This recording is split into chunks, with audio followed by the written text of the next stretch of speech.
अपने आप को समझता क्या है वो? Phone is not reachable, message भी नहीं जा रहा।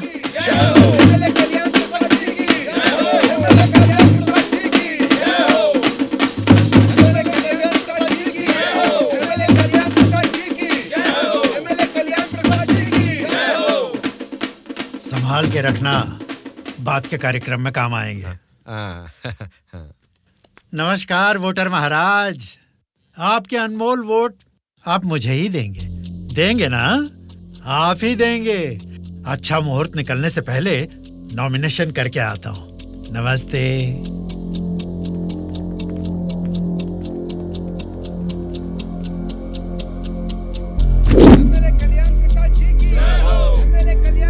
विनय को फिर से कॉल करो। इतना टाइम हो गया अभी तक नहीं आया। छोटे भाई, आपका कैंडिडेट अभी तक नहीं आया ना? राहु काल शुरू हो चुका है।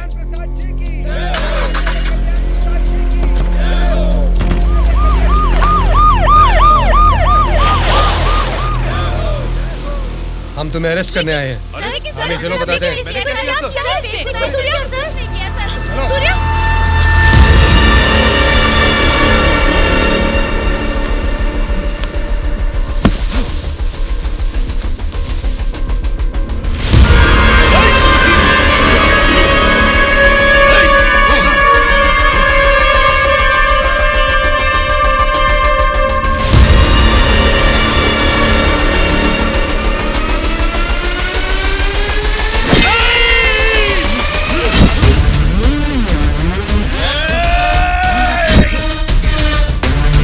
क्या हो रहा है सर?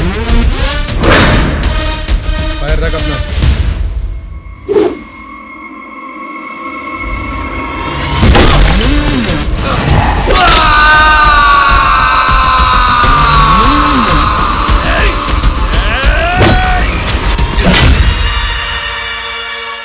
पकड़ रहे इसे। सर ये सब क्या हो रहा है सर? हो रहा है नहीं, जो हुआ है वो बता रहा हूं। पकड़ इसे।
पार्टी ऑफिस से तो नहीं है।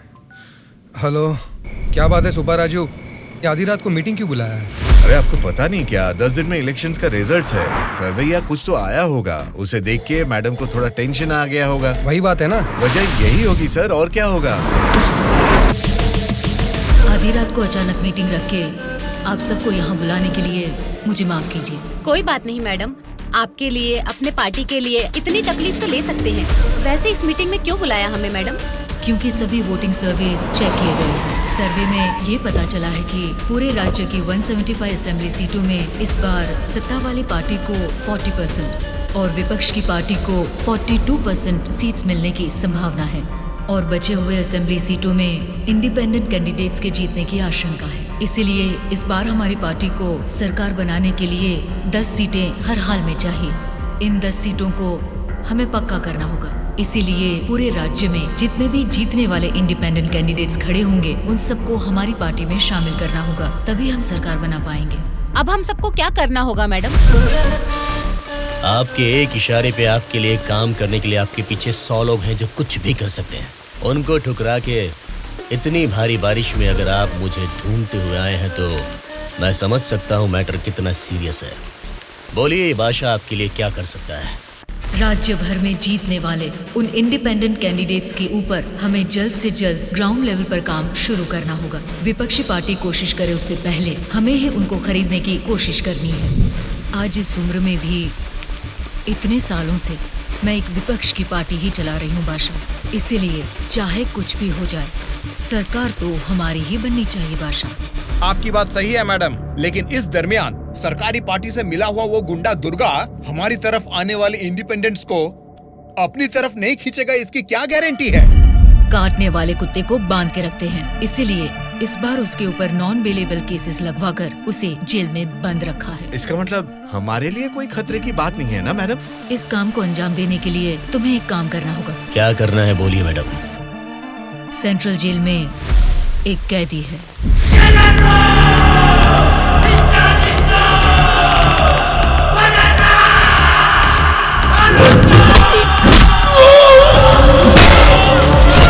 आठ 10 आदमियों को जेल भेजकर उसे मरवाना होगा।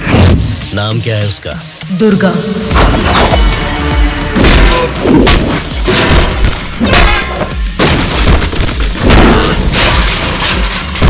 He is the most dangerous animal.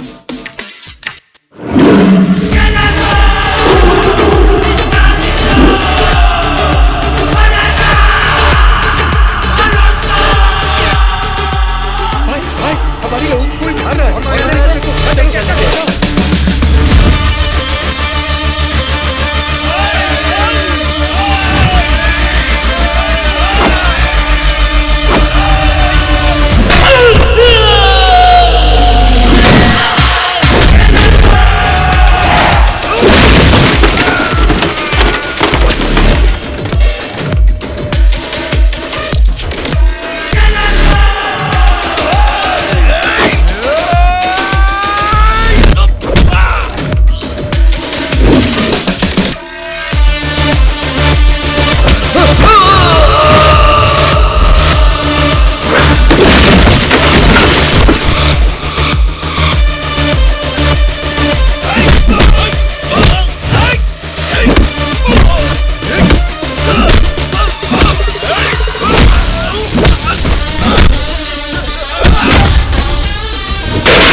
आप उसे मुझ पे छोड़ दीजिए मैडम, मैं देख लूंगा।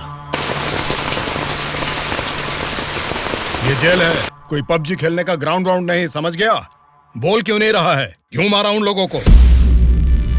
नजरें नीची करो। कायदे में रहोगे तो फायदे में रहोगे मुन्ना, नहीं तो मेरे बारे में तुम जानता नहीं हो। सीधे तिहाड़ जेल में फेंक दूंगा। ए, तुम लोग क्या देख रहे हो? इसे ले जाके सेल में डाल दो। जेलर साहब। क्या हुआ बादशाह? बात क्या है? मैं अपने 10 छोकरों को आपके जेल भेज रहा हूँ। इस बार किसे टपकाना है? दुर्गा नाम है उसका। दुर्गा बोले तो वो सरकारी पार्टी का आदमी है ना? हाँ साहब, वही है। उसको उड़ाने के लिए अपोजिशन वालों से कितना लिया है और उसमें मेरा कमीशन कितना है? हमेशा की तरह आपके अकाउंट में ट्रांसफर हो जाएगा। स्टेट में इस बार भी हमारी सत्ता आने वाली है, इसलिए कल मेरे फार्म हाउस पर आप सबके लिए एक पार्टी रखी है। Hello sir, CM sir. Central jail से जेलर मधुसूदन बोल रहा हूँ सर। आपको एक खास बात बताने के लिए ही मैंने फोन किया। क्या बात है, बोलो। जेल में आए हुए आपके लोगों को मारने के लिए अपोजिशन वालों ने सुपारी दिया है सर। अगर आपको आपके लोगों की जरूरत नहीं है तो मैं बीच में नहीं आऊंगा, लेकिन अगर आपको इनकी जरूरत अभी भी है तो अपनी जान पर खेलकर भी मैं उन्हें बचा लूंगा। अब आप बताइए, आप किन लोगों को मैं बचा लूं या फिर उनके हवाले छोड़ दूं? मुझे जरा 10 मिनट का टाइम दीजिए। ठीक है सर, मैं आपके कॉल का इंतजार करूंगा।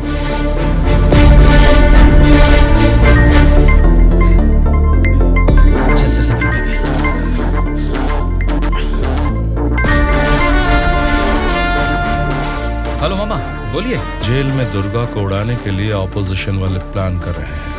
वो अभी भी हमारे लिए कोई काम का है क्या? अरे मामा, अब पूरा काम उसी के हाथ में है मामा। अगर हाथ पर हाथ धरे बैठे रहे तो वो पार्टी फिर से सत्ता में आ जाएगी, तो फिर वो हमारे किस काम का रहेगा? इस बार जैसा आप सोच रहे हैं, सत्ता हमारे हाथ में नहीं है मामा। 70% उन्हीं के फेवर में है। ये बात तुझे कैसे पता? इलेक्शन सर्वे रिपोर्ट्स में वो हमसे ज्यादा स्ट्रॉन्ग है मामा। अगर वोट्स काउंटिंग में भी वो हमसे आगे निकले तो हमें कुछ और एमएलएस की जरूरत पड़ेगी मामा। अब उनको धमका के डरा के हमारी पार्टी में लाने के लिए हमारे लिए दुर्गा ही लास्ट ऑप्शन है मामा। And he is the most powerful weapon we have today. और हमारे धंधे में तो गधे को भी बाप बनाना पड़ता है। और हमें अगर गवर्नमेंट फॉर्म करना है तो किसी भी हाल में हमें दुर्गा चाहिए मामा। इलेक्शन रिजल्ट जब तक डिक्लेयर नहीं होते, जेल में मेरे आदमी का बाल भी बांका नहीं होना चाहिए। वो सब आप मुझ पर छोड़ दीजिए, मैं देख लूंगा। लेकिन आपके आदमियों को प्रोटेक्ट करना है तो बहुत बड़ा अमाउंट खर्च हो सकता है सर। वो मैं देख लूंगा। सर, मेरा एक छोटा सा डाउट है सर। क्या डाउट है? आपने दुर्गा को मरवाने के लिए पैसे लिए थे ना, अब बचाने के लिए पैसे ले रहे हैं। ये बात मेरे पल्ले नहीं पड़ी सर, मुझे थोड़ा कंफ्यूजन हो रहा है। पागल कहीं। इसी को अंग्रेजी में पॉलिटिक्स बोलते हैं और हमारी भाषा में बोलते हैं राजनीति, समझे?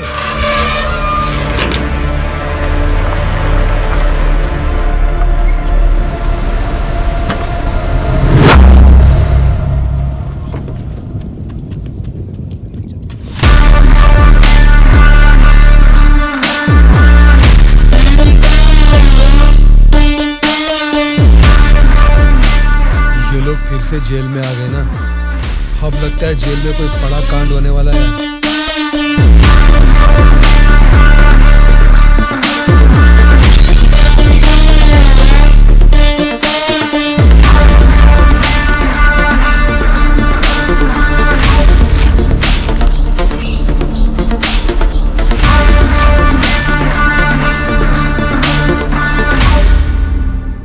उसे कब मारने का सोचा है? हो सके तो आज ही।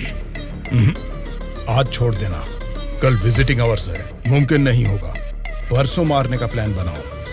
ठीक है फिर, लेकिन एक बात अच्छी तरह से समझ लो, दुर्गा को मारने के लिए मैं तुम लोगों को आधे घंटे का टाइम दे सकता हूँ। आधे घंटे में ही काम निपटाना होगा, और अगर नहीं मार सके तो उसे दोबारा मारने का मौका नहीं मिलेगा। जाओ।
तभी मेरे आदमी को घूर के देख रहा था ना, अब मुझे भी देख ले एक बार। ए, बहरा है क्या? आंखें निकाल कर गोटियां खेलूंगा। ए, बोलना। तेरे से बात करे ला रे, समझ में नहीं आता भाई क्या बोल रहा है। ए, देखना, एक बार देख मुझे।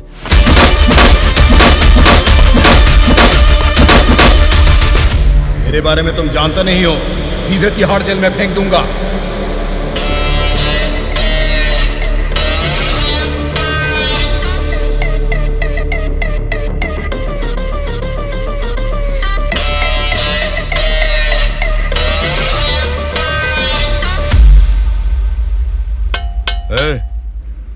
तुझसे मिलने कोई आया है, मिलने।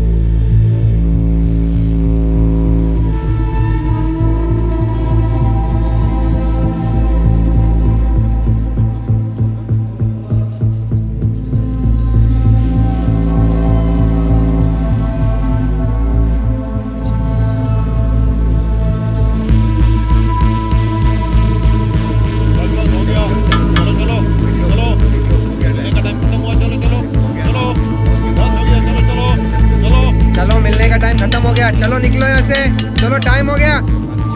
चल शिवा तू निकल, मैं बाद में ध्यान रख अपना।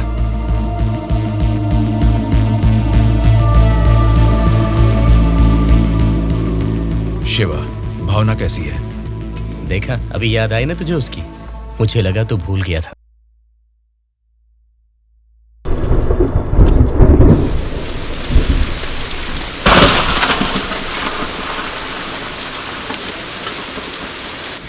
दुर्गा वॉशिंग एरिया में है, बिना गड़बड़ किए उसे टपका देना।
इनको इनके सेल में डाल दो।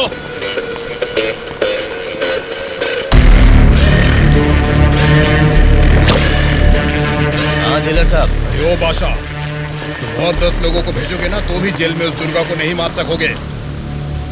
क्या हुआ जेलर साहब? क्या हुआ है? तुमने जिन 10 लोगों को भेजा उन्हें उसने कुत्ते की तरह पीटा। मुझे तो लगता नहीं है उनमें से एक भी जिंदा बचेगा। आइंदा जेल के अंदर ऐसी बचकानी हरकत मत करना। जेल के बाहर ही निपटाओ। प्लानिंग जेल के बाहर करो। रखो फोन।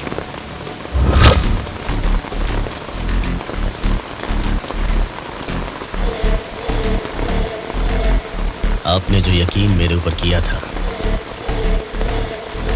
मैं उससे निभा नहीं पाया मैडम।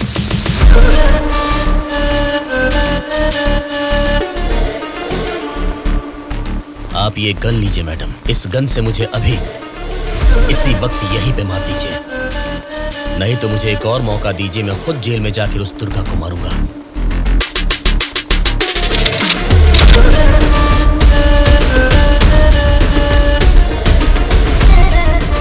अगले हफ्ते इलेक्शन के रिजल्ट आने वाले हैं। अगर रिजल्ट मेरी फेवर में नहीं आए तब बताऊंगी कि तुम्हें किसको मारना है।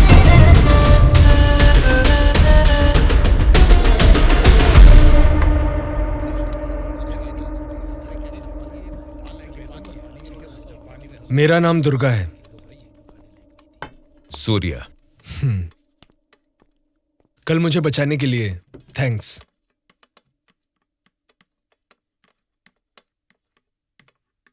तुम्हारे बारे में सुना था, तुम किसी मर्डर केस में जेल आए हो।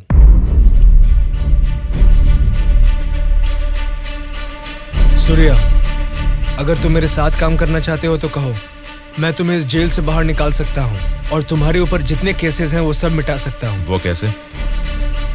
मेरी सरकार में अच्छी जान पहचान है। अगर तुम हमारे साथ काम करना चाहते हो तो कहो, हमारी पार्टी सत्ता में आते ही तुम्हारे ऊपर से सारे केसेस हटवा दूंगा। तुम सच में मेरे ऊपर से वो केस निकलवा दोगे तो मैं तुम्हारे साथ मिलकर कुछ भी करने के लिए रेडी हूं। तो आज से हम दोनों फ्रेंड्स।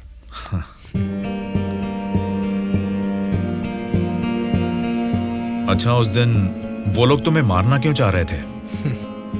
ऑपोजिशन वाले तो मुझे कई दिनों से मारने की कोशिश कर रहे थे, क्योंकि उन्हें इस बार जेल में मौका मिल गया, इसीलिए वो मुझे मारने आ गए।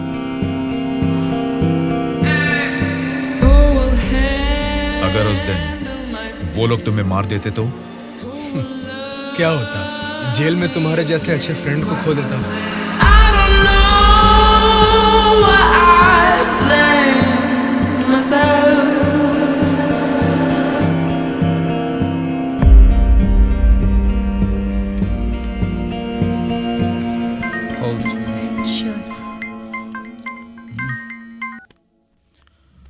हेलो, मैं दुर्गा बोल रहा हूँ। बोलो दुर्गा। यहाँ जेल में मैं एक आदमी से मिला।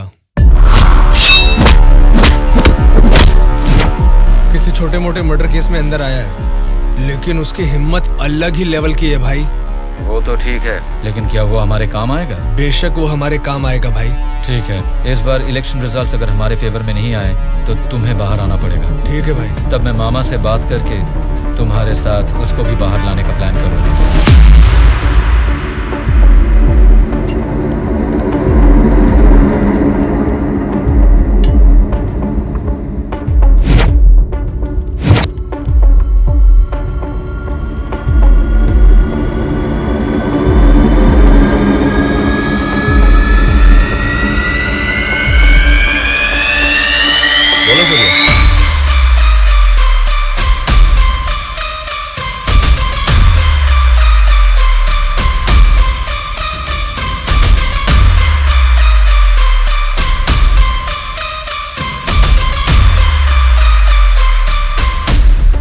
देखो सूर्या, ये सोसाइटी नहीं बदलेगी, ना ही जनता। ये 100 साल के इतिहास में तुम्हें कभी लगा है कि वोट डालने का तरीका बदला है? हमें क्या लेना है सूर्या, मेरी बात सुन, ये सब अभी से छोड़ दे। देखो शिवा, जैसा तू बोल रहा है ये समाज नहीं बदला होगा, पब्लिक ने वोट देने का तरीका भी नहीं बदला होगा, लेकिन पब्लिक को पालने वाले नेता लोगों को हमें बदलना है यार। 40 दिन के इंतजार के बाद हुआ पर्दाफाश। जीते हुए उम्मीदवार जश्न मना रहे हैं तो हारे हुए उम्मीदवार उसकी वजह ढूंढने में जुट गए हैं। जनता के वोट ये बता रहे हैं कि उन्हें किसी से कोई बैर नहीं। दोनों मेजर पार्टियों को इलेक्शन में लगभग एक समान वोट मिले हैं। राज्य के पूरे 120 असेंबली सीटों में से सरकारी पार्टी को 48 सीट मिले हैं, वहीं ऑपोजिशन पार्टी को 52 सीट मिले हैं। बाकी 20 सीटें इंडिपेंडेंट एमएलएस को मिले हैं और वो ही तय करेंगे कि राज्य में सरकार किस पार्टी की बनेगी। अब उनमें से कितने लोग कौन सी पार्टी को समर्थन करेंगे, राज्य की सत्ता कौन सी पार्टी को जाएगी, ये सब जानने के लिए शक्ति परीक्षण होने तक सबको इंतजार करना ये होगा। क्या है सर, इस बार ऐसे कैसे हो गया? अब हम क्या करेंगे सर? इस बार भी गवर्नमेंट हमारी ही बनेगी।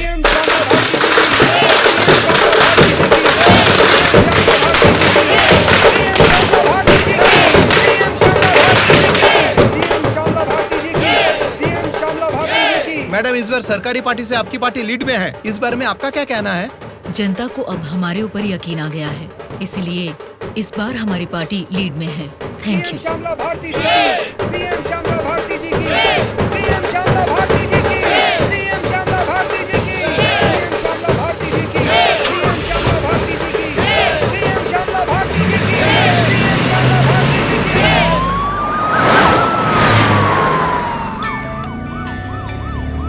मैडम, सीएम राम मोहन राव जी का फोन आया है। बोलिए एक्स सीएम राम मोहन राव जी, कैसे लगे आपको इस बार के इलेक्शन के नतीजे? इस बार 4 सीट आपको ज्यादा मिली है, ऐसा सोचकर ये मत समझिए कि जीत आपकी हुई है। मिस श्यामला भारती जी, आपको सरकार बनाने के लिए आपकी पार्टी का और 10 एमएलए की जरूरत है।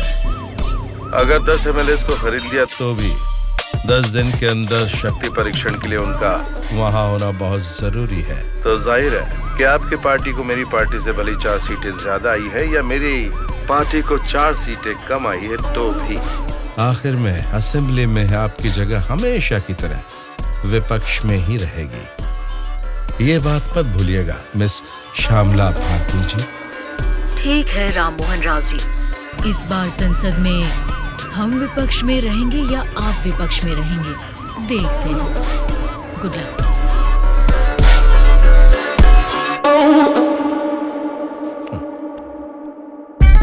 ये जानते हुए कि हमारी पार्टी लीड में है, ये राम मोहन राव कॉन्फिडेंटली कह रहा है कि हमारी पार्टी जीत नहीं सकती।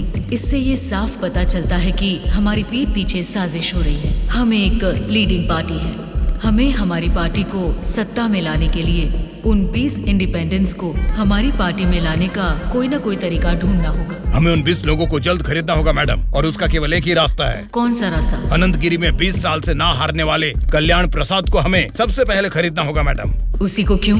वही किंग मेकर है मैडम। जितने भी 20 इंडिपेंडेंट उम्मीदवार है वो सब उसी के हाथ में रहते हैं। तो फिर जल्द से जल्द बुलवाइए उसे। कल्याण प्रसाद को फोन करके कहो कि तुरंत मेरे फार्म हाउस पर आकर मुझसे मिले। ओके? ठीक है सर।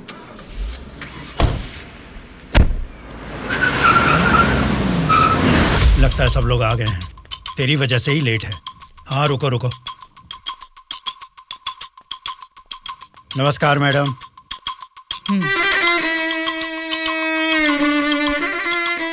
मैडम, डायरेक्टली पॉइंट पर बात करेंगे, इससे दोनों का टाइम बचेगा।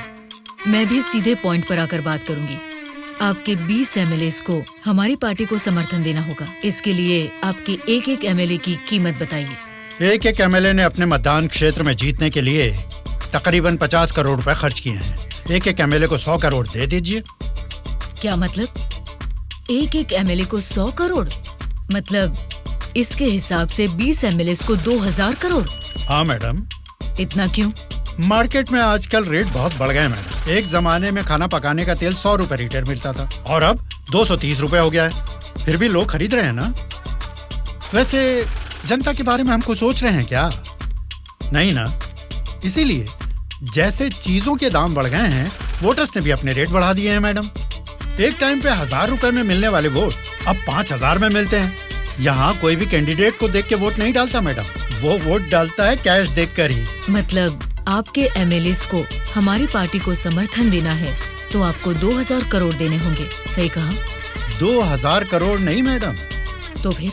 2500 करोड़। मतलब 2500 करोड़ रुपए। यस।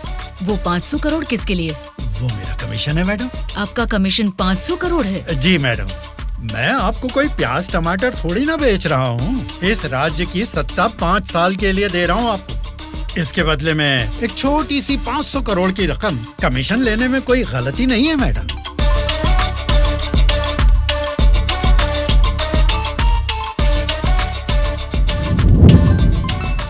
सत्ताधारी पार्टी का phone.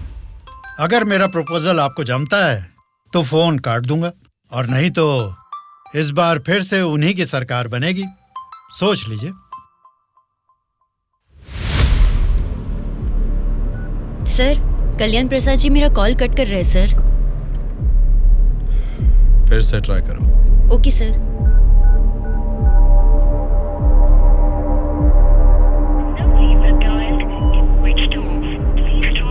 Sir, phone switch off आ रहा है सर। ठीक है, उसे वॉइस मैसेज भेज दो। Okay sure sir. आपने 2,500 करोड़ मांगे जो मैं दे रही हूँ। कोई गलती नहीं होनी चाहिए। शक्ति परीक्षण वाले दिन हमारे 20 एमएलए आपके पीछे दुम हिलाते हुए चलेंगे। आप जहाँ साइन करवाएंगी वहाँ करेंगे। अब आप सीएम पद की शपथ लेने के लिए तैयारी कीजिए मैडम। लेकिन उसके पहले हमें एक काम करना है। वो क्या है मैडम? आपने मुझसे हाथ मिला लिया है, ये खबर राम मोहन राव को जरूर पता चल जाएगी। हमें हमारे एमएलएस को सेफ रखना होगा। इसलिए उन सभी एमएलएस को राम मोहन राव से सेफ रखने के लिए मैंने बेंगलुरु में एक स्टार होटल पूरा बुक कर लिया है। शक्ति परीक्षण होने तक वो सारे उधर ही रहेंगे। आपके एमएलएस के साथ हमारे एमएलएस को भी मिलाकर उधर भेजेंगे तो वो सब साथ में वहाँ सेफ रहेंगे। आपकी बात सही है मैडम, पर उस राम मोहन राव के डर से सिटी से इतनी दूर बेंगलुरु में एमएलएस को रखने की जरूरत नहीं है मैडम। वो क्या है ना, शहर के बीचों बीच मेरे कंट्रोल में एक जगह है जिसके बारे में किसी को नहीं पता। ये 10 दिन हम अपने एमएलएस को वहीं छिपाएंगे तो टाइम भी सेव होगा और अपने लोग अपने ही साथ हैं, ये भरोसा भी रहेगा। लेकिन उतनी सेफ प्लेस इस सिटी में कहाँ है? सॉरी मैडम, शक्ति परीक्षण होने तक उस जगह के बारे में मैं आपको भी नहीं बताऊंगा। ठीक है, फिर आपके एमएलएस के साथ हमारे एमएलएस को भी आपकी बताई हुई जगह पर भेजूंगी। देखना कोई भूल ना हो। Okay madam. सत्या। हाँ सर। सर, श्यामला भारती जी ने कल्याण प्रसाद जी को 2,500 करोड़ में खरीद लिया। अब हमारी हालत क्या होगी सर? हमारी सरकार गिर गई क्या? सर, इलेक्शन में मैंने 100 करोड़ खर्च किया, अब मेरा क्या होगा सर? बताइए सर, क्या होगा? बस चुप हो जाओ। परेशान होने की जरूरत नहीं है। शक्ति परीक्षण में अभी टाइम है। मैं जानता हूं मुझे क्या करना है। आपकी बात मुझे समझ आ गई। अभी मुझे क्या करना है बोलिए। अनऑफिशियली किसी भी हालत में दुर्गा मुझे जेल से बाहर चाहिए, चाहे जितने भी पैसे लग जाएं। तुरंत जेलर से बात करके काम को अंजाम दो। ठीक है मामा, पर एक रिक्वेस्ट है। बोलो क्या है? दुर्गा के साथ एक और आदमी को जेल से बाहर निकलवाना है मामा। कौन है वो? उसका नाम है सूर्या। उसकी गट्स, उसकी हिम्मत, वो अलग ही लेवल की है। हो सकता है, लेकिन किसी भी अनजान आदमी के ऊपर इस तरह से आंख मूंद कर भरोसा कैसे कर सकता? ये स्टेट गवर्नमेंट का मामला है। अगर कुछ गलत हो गया तो मेरा पूरा पॉलिटिकल करियर खत्म हो जाएगा। मेरा यकीन कीजिए मामा, हमारे गवर्नमेंट को गिरने से बचाने के लिए इस ऑपरेशन में दुर्गा से ज्यादा वो ही एक्टिवली काम करेगा। ठीक है, अगर तुम उसकी इतनी तारीफ कर रहे हो तो काम खत्म होते इन दोनों को फिर से जेल में डाल दूंगा। मैं भी उससे जरूर मिलना चाहूंगा।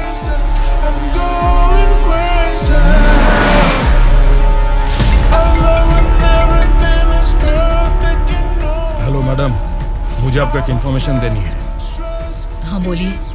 जेल से दुर्गा भाग गया है, अपने एमएलएस को संभालिए।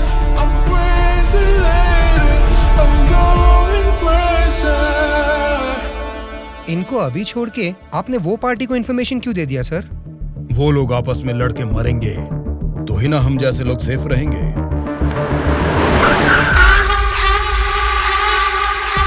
आज रात यहीं पे रुकना। कल सवेरे 8 बजे मामा से मीटिंग हो सकती है। कॉल आते ही यहाँ से निकल जाना। मैडम, कल रात ही मैंने अपने सभी लोगों को सेफ जगह पर शिफ्ट किया है और यहाँ वो सारे लोग बहुत ही एंजॉय कर रहे हैं। वो ठीक है, पहले मेरी बात सुनिए। बोलिए मैडम। सरकारी पार्टी वाले जेल से उस दुर्गा को बाहर लेकर आए हैं, ये इन्फॉर्मेशन आई है। मैं नहीं जानती तुम क्या करोगे, लेकिन हमारे सभी एमएलए सेफ रहने चाहिए। मैडम, दुर्गा जैसे 10 लोग भी जेल से बाहर आ जाए ना, तो भी हमारे एमएलए कहाँ है पता लगाना मुश्किल है। फिर भी सामने वाली पार्टी प्लान कर रही है, तो इसका मतलब हमें संभल के रहना है। आप टेंशन मत लीजिए, शक्ति परीक्षण होने तक उनको ही नहीं, आपको भी आपके एमएलए कहाँ है पता नहीं चलेगा। ऐसा प्लान किया है। ठीक है, जो भी करो संभाल कर। इलेक्शन रिजल्ट के बारे में इस बार भी मेरा अंदाजा गलत निकला। लगता है सत्ता हाथ से जाने वाली है। तुम दोनों को क्या करना है ये तुम सोचो, चाहे जितने पैसे खर्च हो जाएं, लेकिन उस श्यामला ने जिन 20 इंडिपेंडेंट एमएलएस को खरीदा है वो किसी भी तरह मुझे चाहिए। तुम लोगों का क्या प्लान है, बताओ क्या करोगे? उन सबको किडनैप करेंगे सर। किडनैप? हाँ सर। 20 एमएलएस को किडनैप करना तुम्हें स्कूल के बच्चों को किडनैप करने के जैसा लग रहा है क्या? 20 एमएलएस नहीं सर, ऑपोजिशन एमआईयू को मिलाकर पूरे 72 एमएलएस हैं सर। क्या 72 लोग? आपकी पार्टी से जीते हुए 48 एमएलएस के साथ पूरे 120 एमएलएस को आपके बेंगलुरु वाले फार्म हाउस में बिना बंदी बनाए इस बार आप सीएम नहीं बन सकते हैं सर। ऑपोजिशन एमएलएस तक तो ठीक है, लेकिन हमारे एमएलएस क्यों? वो तो हमारे ही लोग हैं ना। राजनीति में सब कुछ हो सकता है सर, सब कुछ जायज है। सत्ता का पलड़ा जिस तरफ है वो उस तरफ चले जाएंगे। यहां जीतने से ज्यादा सत्ता जरूरी है सर। अभी की सिचुएशन में अपने एमएलएस को हमें ही बचाना है सर, इसलिए हमें उनके साथ हमारे एमएलएस को भी बंदी बनाना ही होगा सर। तुम्हारा प्लान सुनने में तो ठीक ही लग रहा है, लेकिन ऑपोजिशन एमएलएस को किडनैप कैसे करोगे? यह मुमकिन है क्या? सत्ता की जंग हर कोई जीतना चाहता है, पर जीत सिर्फ एक की ही होती है और उसी को वीर कहते हैं। मैंने आपको जिसके बारे में बताया था ये वही है सर। तो जरा बताओ कि शुभ काम का मुहूर्त कब है? इस शुक्रवार को ही आपके सभी एमएलएस को बस में बिठा के दुर्गा को सौंप दीजिए। दुर्गा उनको बेंगलुरु हाईवे के एक ढाबे पर लेकर आएगा। इसी बीच ऑपोजिशन के सभी एमएलएस को किडनैप करके लाने का जिम्मा मेरा होगा। गुड। तुम्हारे प्लान के साथ तुम्हारा कॉन्फिडेंस भी मुझे अच्छा लगा।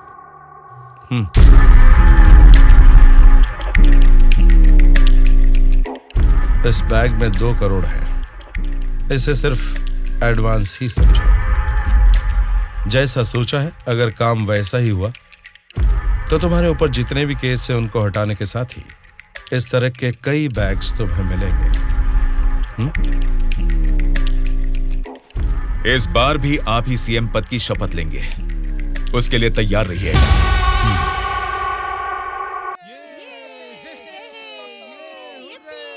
कल्याण प्रसाद के फोन का लास्ट कॉल लोकेशन कल रात 11 बजे का गुलजार हाउस में दिखा रहा था। तभी से लेके अब तक वो किसी के टच में नहीं है।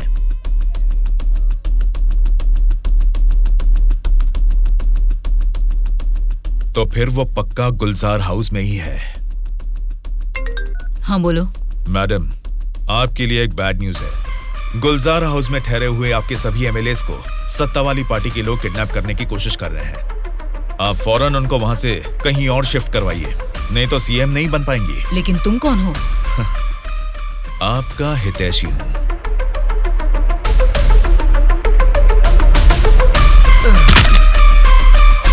चलिए बैठिए आप लोग अंदर।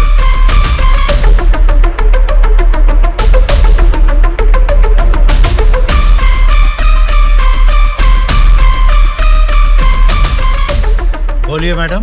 कहाँ हैं आप? मैं नहीं बता सकता। मैं सीरियसली कुछ पूछ रही हूँ, उसका सीधा जवाब दीजिए। मैं भी सीरियसली ही बोल रहा हूँ मैडम, नहीं बता सकता। आप सब गुलजार हाउस में हैं, ये बात मैं अच्छी तरह से जानती हूँ। वो कैसे मैडम? गूगल मैप पे भी सर्च करने पर इस जगह के बारे में किसी को पता नहीं चलता। सिर्फ मुझे ही नहीं बल्कि सरकारी पार्टी वालों को भी पता है कि आप सब कहाँ छुपे हो। अब क्या करें मैडम? उनके वहाँ पहुँचने से पहले निकलो वहाँ से और अपने साथ सभी एमएलए को वहाँ से शिफ्ट कर दो। लेकिन अभी के अभी इतने एमएलए को कहाँ शिफ्ट करेंगे मैडम? मैं बस भेज रही हूँ, मेरे बैंगलोर वाले रिसोर्ट में शिफ्ट हो जाओ। समझ गए तुम? समझ गया।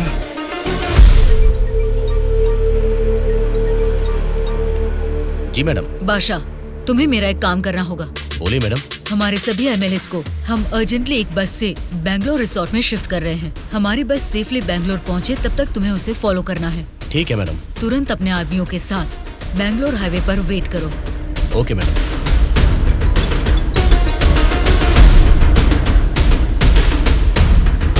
हेलो मैडम, मैं ट्रैवल एजेंसी का बस ड्राइवर बोल रहा हूँ मैडम। कहाँ पहुँचे तुम? मैं बिल्कुल सही लोकेशन में पहुँच गया हूँ मैडम। ठीक है, हमारे लोग वहाँ आएंगे, वेट करो। ठीक है मैडम।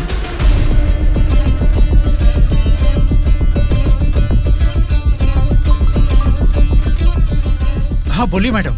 बस आ गई है, आप सब तुरंत वहाँ से निकल जाइए। ठीक है मैडम। बस आ गई है, चलिए सब लोग बस में बैठिए।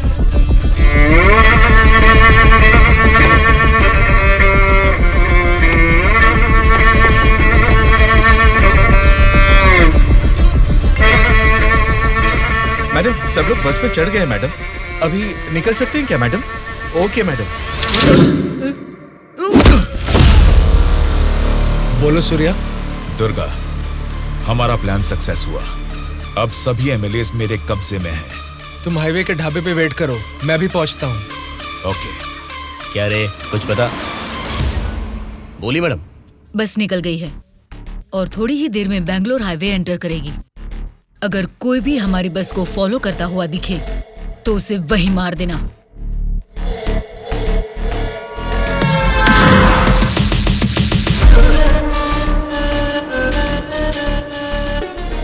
मैडम, हमारे एमएलए की बस अभी सामने से क्रॉस हो गई है। तुम ध्यान से हमारी बस को फॉलो करना, ठीक है? ठीक है मैडम। ए चलो रे।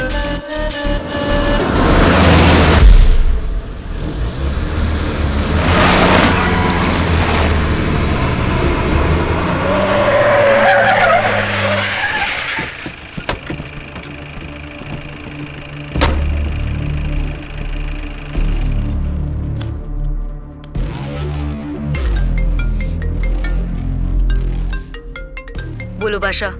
हाँ मैडम, अभी हमारी बस हाईवे के बाजू में एक ढाबा के पास रुकी हुई है। नाइट जर्नी है ना बादशाह, चाय कॉफी पीने के लिए रुके होंगे। अब इतना भी फोन करके बताओगे? Madam madam. अब क्या हुआ बादशाह? हमारे बस के पीछे ही एक और बस आके रुकी है। और एक बस? हाँ मैडम, देखने में तो सरकारी पार्टी की एमएलए की बस लग रही है। क्या सरकारी पार्टी के एमएलए की बस? हाँ मैडम, पक्का उन्हीं लोगों की बस है मैडम। सच में? लेकिन उनकी बस वहाँ क्यों आई है? पता नहीं चल रहा मैडम। जैसे हम अपने एमएलए को बैंगलोर भेज रहे हैं, वैसे ही वो अपने एमएलए को शायद किसी सेफ जगह पर भेज रहे होंगे। हो सकता है, फिर भी दोनों बस एक ही जगह पर एक ही समय पर ये कैसे हो सकता है? तुम एक काम करो बादशाह, हमारे एमएलए की बस वहाँ से सुरक्षित निकल जाए, तब तक उनकी बस पर तुम कड़ी नजर रखना। ठीक है मैडम।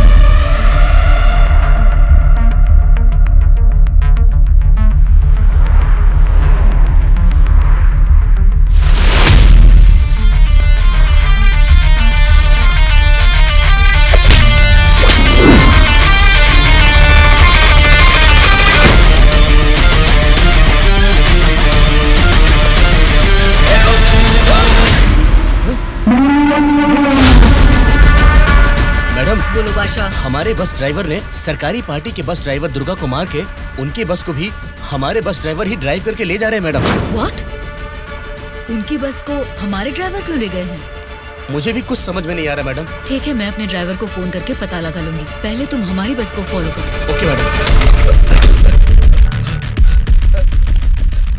Hello madam. अनवर, क्या कर रहे हो तुम लोग? कुछ लोग आके मुझे मार के हमारी बस को लेके गए मैडम। बोली मैडम। बादशाह, वो लोग अपने ड्राइवर नहीं हैं, कोई क्रिमिनल्स हैं। उनका पीछा करो। Stop them right now. ठीक है मैडम।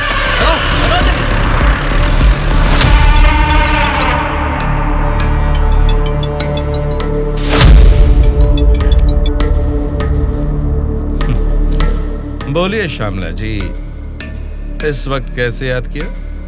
बड़े रिलैक्स्ड मूड में लग रहे हैं आप। एक शॉकिंग न्यूज सुनाऊं आपको?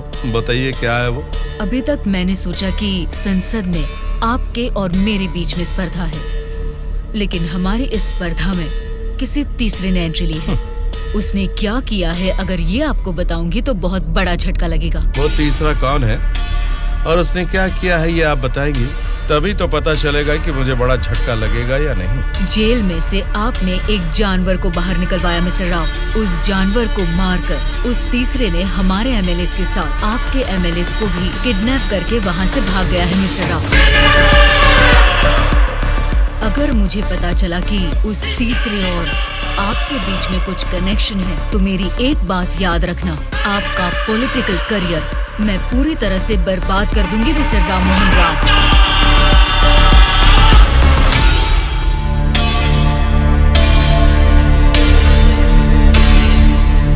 क्या हुआ मामा?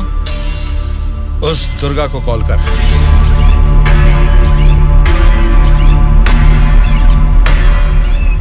वो फोन नहीं उठा रहा है। उसके फ्रेंड को कॉल कर।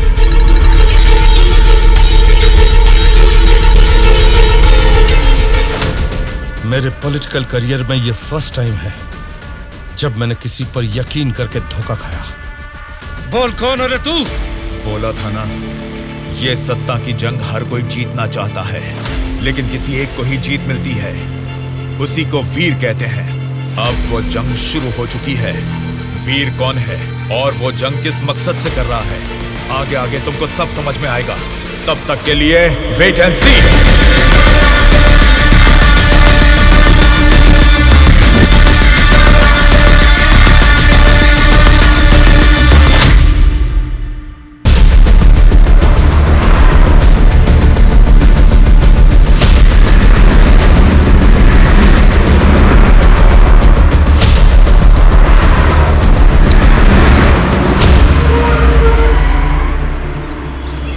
कौन सी जगह है? बेंगलुरु रिसोर्ट बोले थे, गलती से किसी और रूट में तो नहीं आ गए? घना जंगल लग रहा है ये तो।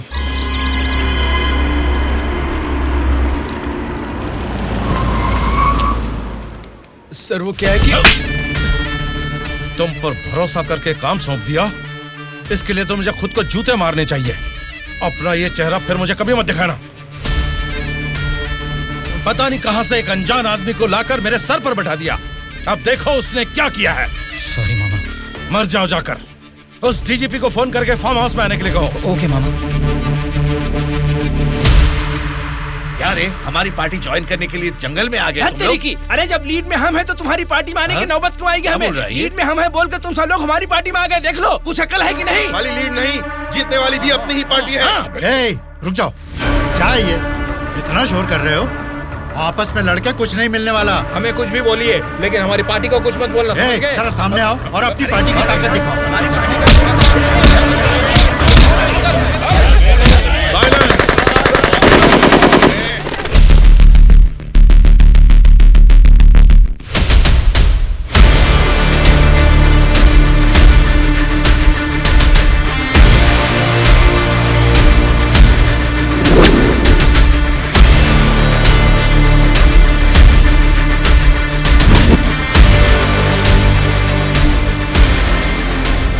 क्या सोच रहे हो?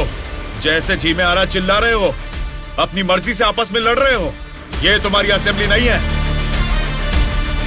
ये जंगल है। मेरा जंगल, मेरा जंगल, मेरा जंगल। यहाँ कोई स्पीकर नहीं होगा, माइक नहीं होगा, ना ही वॉकआउट होगा। हम सब हाईवे से तकरीबन 250 किलोमीटर की दूरी पर घने जंगल में हैं।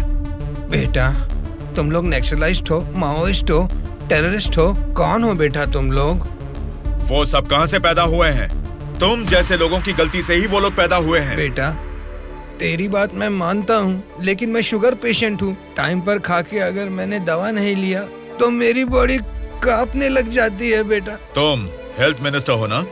हाँ बेटा।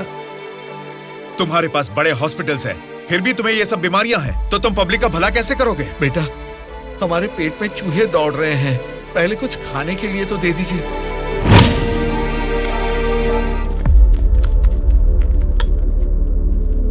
ये क्या खाना है? ये तो जेल के खाने से भी बदतर है। क्यों रे? तेरी राशन की दुकान में यही चावल तो बिकता है, फिर वो लोग कैसे खाते होंगे, कभी सोचा है?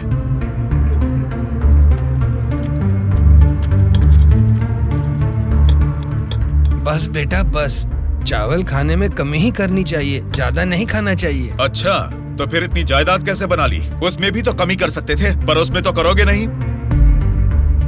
देखो बेटा, तुम्हारी बातें और करतूतें तो कमाल की हैं, लेकिन कमी है तो बस चेहरा नहीं दिखाया तुमने, जरा वो भी दिखा दो। तुझसे देखा नहीं जाएगा। बाप रे, इतना डरावना है तुम्हारा चेहरा? तो फिर देखो। हाँ तो फिर दिखाओ ना।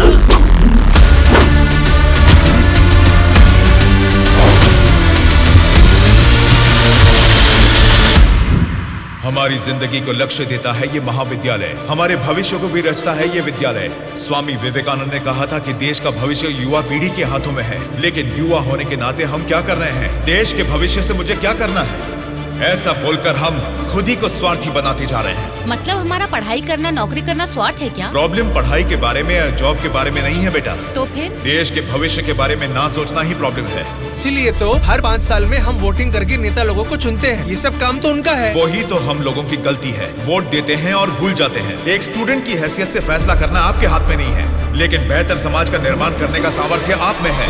उन लोगों को खड़ा करके पूछने का हक भी आपको है। जब आप लोग ऐसा करेंगे तब स्वामी विवेकानंद की बात सच होगी कि देश का भविष्य युवाओं के हाथों में है। जाल खरीदने के लिए पैसे देंगे, नाव खरीदने के लिए लोन देंगे।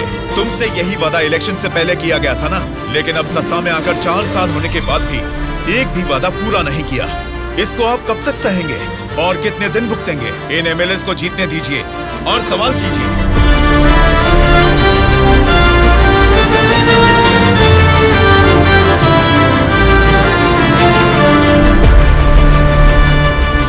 18 साल की उम्र होने के बाद ही हमारे देश में मतदान का हक क्यों दिया जाता है जानते हो? ताकि हम एक सही नेता को चुन सके। लेकिन हम क्या कर रहे हैं? हम बिना सोचे समझे और उनसे पैसे लेकर वोट डाल रहे हैं। अगर ऐसा ही चलता रहा तो कल को आपके बच्चे और फिर उनके बच्चे, हर किसी को इसी तरह की परेशानी होगी। हमें अब बिना सोचे समझे और पैसे लेकर वोट डालने की इस प्रथा को खत्म करना ही होगा। और अगर हमने ऐसा नहीं किया तो सबका नाश निश्चित है। आने वाली पीढ़ी को हम ये बताएंगे कि वोट की जो ताकत है उससे सरकार बदल सकते हैं।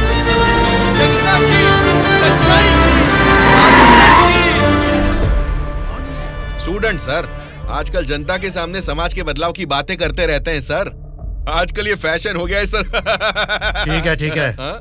उसके भाषण की वजह से अपनी इमेज डैमेज नहीं होनी चाहिए। सर, हमें उनकी परवाह नहीं करनी चाहिए, वो लोग कुछ प्रॉब्लम नहीं करेंगे सर। अपने किसी आदमी को बोलो इन पर जरा नजर बनाए रखे। Okay sir. दिल्ली से आते ही इनके बारे में कुछ करेंगे। क्या बताऊं बेटा, इस गांव की समस्या वैसे की वैसी ही है। हमारी समस्याओं को सुनने के लिए कोई वार्ड मेंबर नहीं आता है। सरपंच को तो देखा ही नहीं, कॉर्पोरेटर काम नहीं करता, और एमएलए के लिए क्या बताऊं, 4 साल पहले हमने उनको जिताया, वो तो ऐसे गायब हुए जैसे गधे के सर से सिंह। उनसे मिलने जाओ तो लात मार के भगा देते हैं।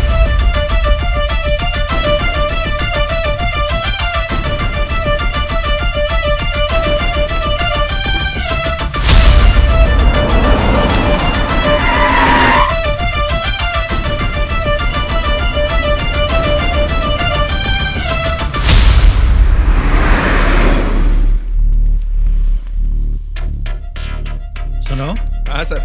हम बगल वाली स्टेट में गए थे ना? हाँ सर। तो ये यूएस गए थे, ऐसा फ्लेक्सी क्यों लगा है? हाँ सर। चलो लगे रहने दो सर। फोटो अच्छी है। लगाया किसने इसको? और कौन सर, वो स्टूडेंट्स ही हैं।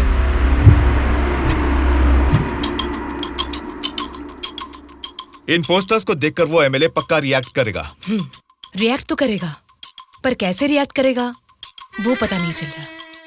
जैसा भी रिएक्ट करें, कोई भी प्रॉब्लम आने दो, हम सबका सामना कर लेंगे साथ में। जैसा आपने सोचा वैसा नहीं होगा। शक्ल से तो पढ़े लिखे लगते हैं, पढ़ाई की है तो नौकरी, अच्छी नौकरी कर लेते। ऐसे पेस्ट लगा के पोस्टर लगाने की गंदी हरकतें क्यों कर रहे हैं आप लोग? ये पॉलिटिक्स के चक्कर में क्यों फंस रहे हैं? ये एक दलदल है, एक बार इसमें उतर गए ना तो फिर इससे बाहर नहीं निकल पाओगे, समझ गए ना? मतलब आपकी नजर में वोटर की कोई वैल्यू नहीं? अरे बहुत सही कहा आपने। आपकी नजर में वोटर की बड़ी कीमत है, लेकिन हमें वोट की कीमत पता है। यही फर्क है आपकी और हमारी सोच में। एक बार वोट मिल गया ना फिर वोटर को कौन पूछता है? 5 साल के लिए हम ही राजा, हम ही मंत्री। मतलब आपसे सवाल करने वाला कोई नहीं है क्या? अब तुम ही बताओ, जो लोग पैसा लेकर वोट डालते हैं उनको सवाल पूछने का अधिकार है? अभी जो भी हो रहा है वो इलेक्शन नहीं है, कलेक्शन है। हम वोट कलेक्ट करेंगे, वो पैसे कलेक्ट करेंगे। एक एक वोट का 5,000, 1.5 लाख वोट हैं, मतलब 75 करोड़। उसके साथ दारू, बिरयानी, नाच गाना, पोस्टर, पब्लिसिटी, इनके अलावा हमारे नेता को मिलने वाले गिफ्ट्स, बाप रे, तकरीबन 150 से 200 करोड़ खर्च होता है। अब इस खर्चे को प्रॉफिट में बदलना है, 200 करोड़ का 1000 करोड़ बनाना है। ये सब करने में ही 5 साल निकल जाएंगे। फिर जनता की सेवा करने का टाइम कहाँ रहेगा? वैसे वोट बेचने वाले की हम सेवा क्यों करें? उसको पूछने का हक नहीं है, क्योंकि उसने तो अपना वोट बेच दिया है। इसलिए मैं तुम लोगों को आखिरी बार बोल रहा हूँ, सड़क छाप गुंडागर्दी से जिंदगी शुरू की थी, अब स्टेट मिनिस्टर हूँ। मुझे फिर से गुंडा बनने पर मजबूर मत करो। इलेक्शन नजदीक आ रहे हैं। पिछली बार वोट के लिए 5,000 मांगे थे, इस बार 10,000 मांगेंगे। हमें इसके लिए तैयार रहना है। यहाँ वोट के लिए ही नहीं, सीट के लिए भी पैसे देने हैं। पार्टी हाईकमांड मेरी परवाह नहीं करेगी तो मुझे बहुत दिक्कत हो जाएगी। मेरे रास्ते से हट जाइए। इसके बावजूद भी अगर किसी ने रोका तो तुम सबकी डेट ऑफ बर्थ तो अलग अलग है, लेकिन डेट ऑफ डेथ एक हो जाएगी, याद रखना। चलता हूँ। डार्लिंग, डार्लिंग, सब अच्छा ही हुआ है। टी स्टेट का एडवांस दे दिया है। अगले महीने इलेक्शन है, उसके बाद रजिस्ट्री होगी। ऊटी टी स्टेट की तुम ही मालकिन हो। तुम्हारा सर देखो। आपकी नजर में वोटर की बड़ी कीमत है, लेकिन हमें वोट की कीमत पता है। एक बार वोट मिल गया ना, फिर वोटर को कौन पूछता है? 5 साल के लिए हम ही राजा, हम ही मंत्री। आज की ब्रेकिंग न्यूज, हम आपके सामने एमएलए कल्याण प्रसाद जी की बेईमानी का खुलासा करने वाले हैं। टीवी देखिए सर। जो लोग पैसा लेकर वोट डालते हैं उनको सवाल पूछने का अधिकार है। अभी जो भी हो रहा है वो इलेक्शन नहीं है, कलेक्शन है। तो तुम सबकी डेट ऑफ बर्थ तो अलग अलग है, लेकिन डेट ऑफ डेथ एक हो जाएगी, याद रखना। खुद कल्याण प्रसाद जी के मुंह से ये बातें सुनने के बाद उन्हें मिनिस्टर के पद से ही नहीं, बल्कि पार्टी के हाई कमांड ने उन्हें पार्टी से भी सस्पेंड कर दिया है।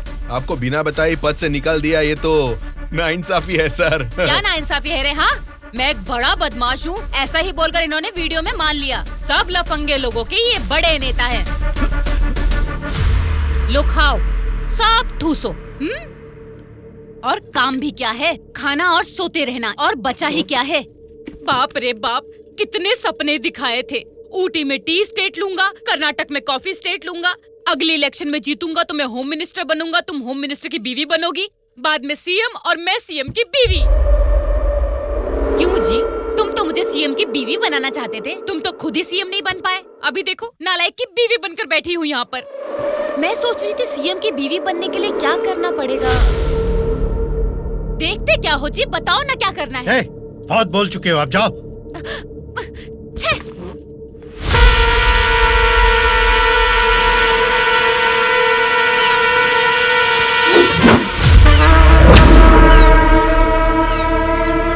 अरे क्या कर रहा है? निकाल उसे। माफ कीजिए सर, अपने लोग हैं, मछली पकड़ना सीख रहे हैं। गलती से आपके ऊपर गिर गया, आप जाइए सर।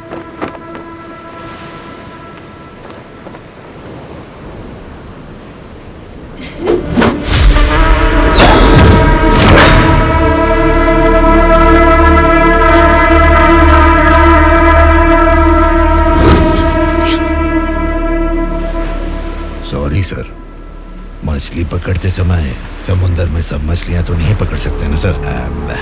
हमारे हाथ में आई हुई मछली पकड़ेंगे, गलत मत समझिए। अब जाइए।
किसने तुम सबको भेजा है? बता, जल्दी बता।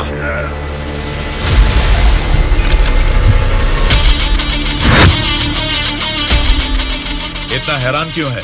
मरा हुआ आदमी तेरे सामने जिंदा कैसे खड़ा है, यही सोच रहा है ना तू? मुझे मारना तेरे बस की बात नहीं है, ना ही तेरे बाप से हो पाएगा। वोट देना हर एक का हक है, उसे पैसे देकर मत खरीदो। एमएलए एक रिप्रेजेंटेटिव होता है जो लोगों की समस्याओं को सरकार के पास लेकर जाता है, बल्कि ये नहीं कि वो उस क्षेत्र का राजा बनकर बैठे। जस्ट एक कर्मचारी है। तुम सब कुछ भूल गए हो, इसलिए याद दिलाने के लिए पोस्टर्स लगाए, लेकिन तुम तो समझ ही नहीं पाए। अब तक तो तुम्हें ही बदलने के बारे में सोचा था, इस चुनाव क्षेत्र के एमएलए को बदलने के बारे में नहीं। लेकिन अब बदलूंगा। अगले इलेक्शन में चुनाव के लिए रेडी हो जाओ। अब की बार कलेक्शन नहीं, इलेक्शन होगा।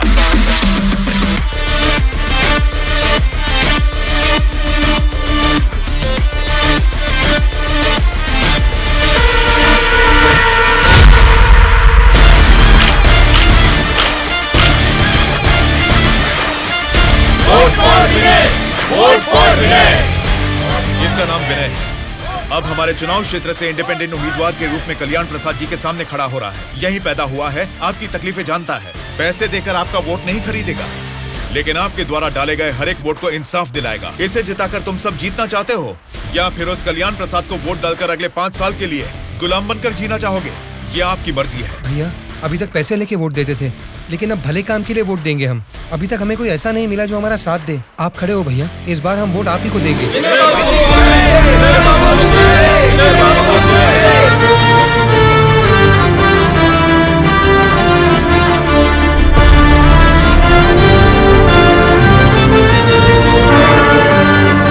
ऐसा क्या? यहाँ आप लोग बैठकर ताश खेल रहे हैं और वहाँ आपके सामने दूसरा लीडर खड़ा हो रहा है। देखो, पैसे लेकर वोट डालने वाली जनता के रहते हैं, इनकी परवाह नहीं करनी है। आपका बोया हुआ पेड़ आपको ही छांव देगा। आपका डाला हुआ वोट भविष्य का फैसला करेगा। अब किसे वोट देना है, ये आप ही तय कीजिए।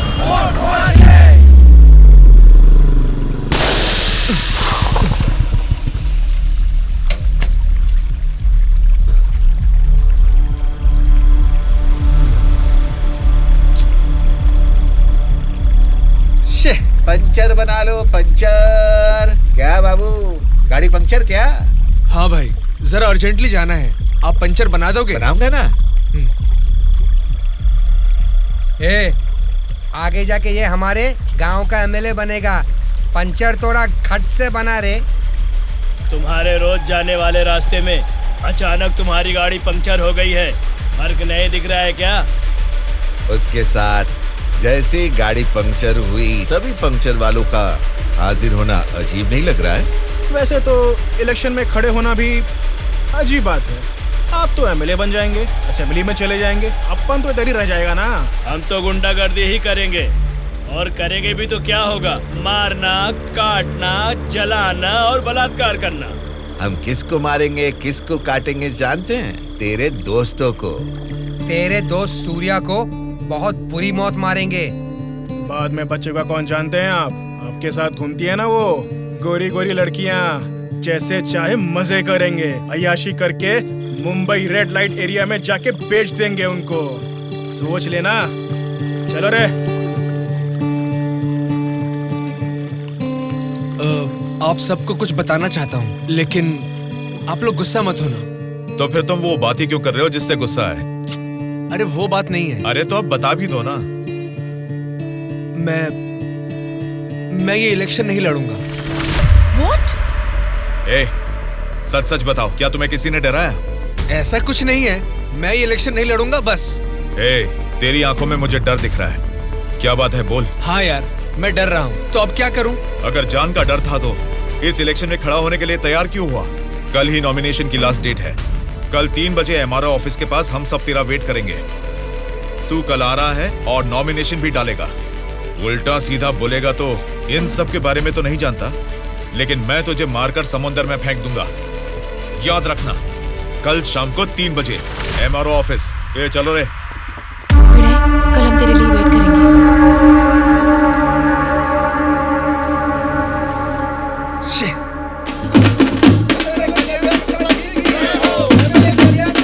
पता नहीं कहाँ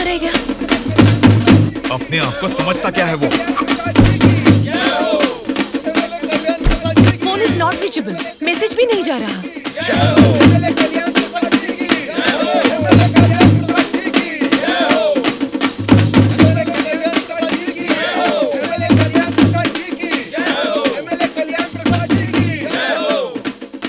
संभाल के रखना, बात के कार्यक्रम में काम आएंगे। नमस्कार वोटर महाराज, आपके अनमोल वोट आप मुझे ही देंगे। देंगे ना? आप ही देंगे। अच्छा मुहूर्त निकलने से पहले नॉमिनेशन करके आता हूँ। नमस्ते।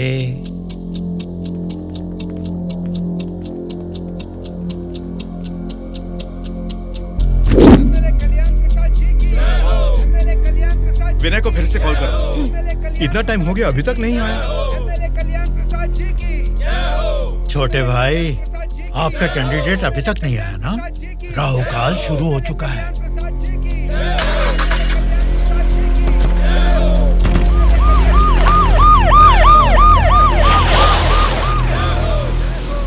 हम तुम्हें अरेस्ट करने आए हैं। हमें चलो बताते हैं।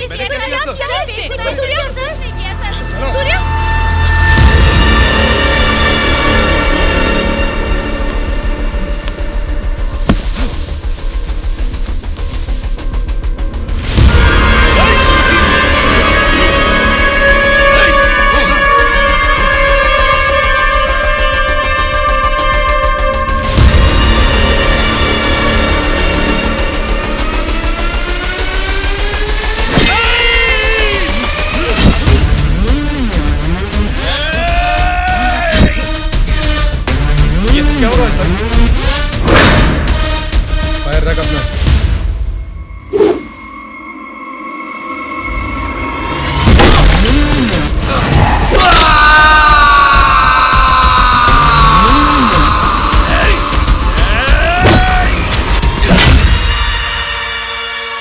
पकड़ रहे इसे। सर, ये सब क्या हो रहा है सर? हो रहा है नहीं, जो हुआ है वो बता रहा हूँ। पकड़ इसे।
इंस्पेक्टर साहब, छोटे भाई से कुछ बात करनी है। Okay sir.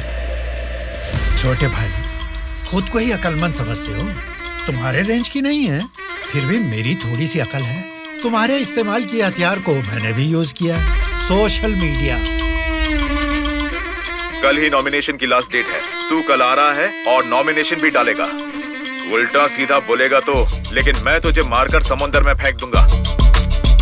छोटे भाई, पॉलिटिक्स मतलब एक ऐसा समंदर जिसपे सफर के लिए शिप चाहिए या तो फिर बोट। तुमने खाली हाथ तैरना चाहा तो बीच समंदर में डूब जाओगे। तेरे जैसे नालायक को ही बोट और शिप की जरूरत पड़ती है। मुझे जरूरत नहीं है। मैं तुझे पीछा करके शिकार करके पकड़ूंगा, क्योंकि मैं एक शार्क हूँ, समझा? वो सही में शार्क निकला। पीछा किया, शिकार किया, और अब क्या करेगा? ए, चलो रे यहाँ से। हाँ, चलो चलो जल्दी चलो। निकलो। हाँ, चलो जल्दी चलो। कुछ भी कहो यार, मौसम तो बहुत लाजवाब लग रहा है। पेट में बहुत गड़बड़ है, लगता है इधर ही बैठ के आ जाएगी। भाई, इस उम्र में भी तू टाइम पे हल्का हो जाता है, मतलब तेरा हेल्थ तो एकदम सुपर है मेरे भाई।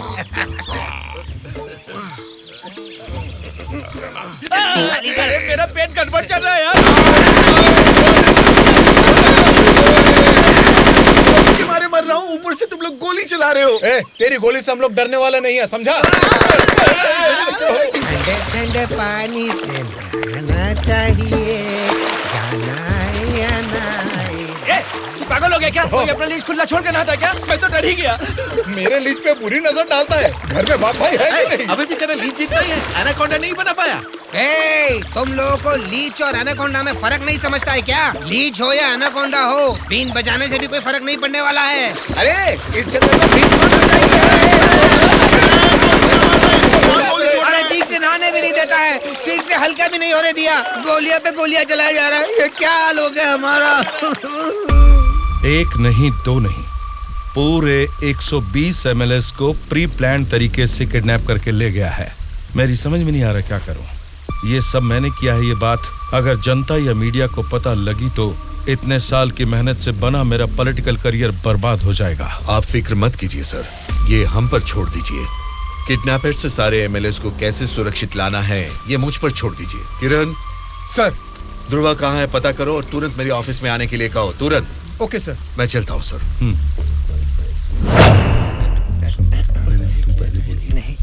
मुझे तो डर लग रहा है। तुम ही बोलो बेटा। क्या है? आपके बारे में सब कुछ पता चल गया बेटा। सच में नाइंसाफी हुई है। मैं सच बोल रहा हूँ, लेकिन गलती तो उसने की है। फिर हम लोगों को यहाँ लेकर क्यों आए हो बेटा? चाहिए तो उसको अकेले रख लो और हम लोगों को छोड़ दो बेटा। ठीक है, तुम लोग कह रहे हो तो मैं तुम्हें छोड़ दूंगा। उससे पहले मैं तुम सबसे 3 सवाल पूछूंगा। अगर तुमने सही जवाब दिया तो मैं तुम सबको आज ही छोड़ दूंगा।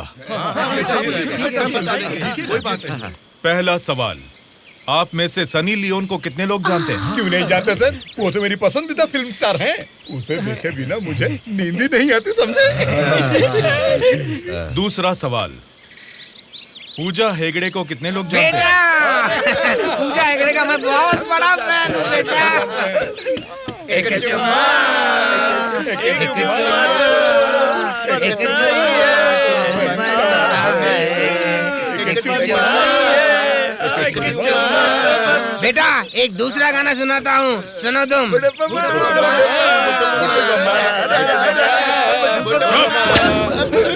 तीसरा सवाल, नारायण स्वामी को कितने लोग जानते हैं? भाई नारायण स्वामी ना, उनका व्रत मैं हमेशा रखता हूँ। तुम सनी लियोन को जानते हो?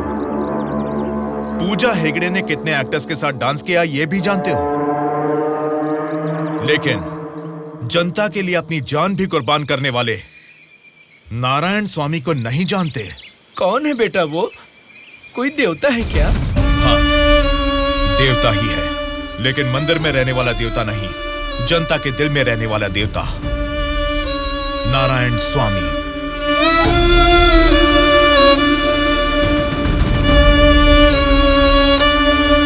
नमस्कार सर। नमस्ते माँ जी। नमस्ते नमस्ते।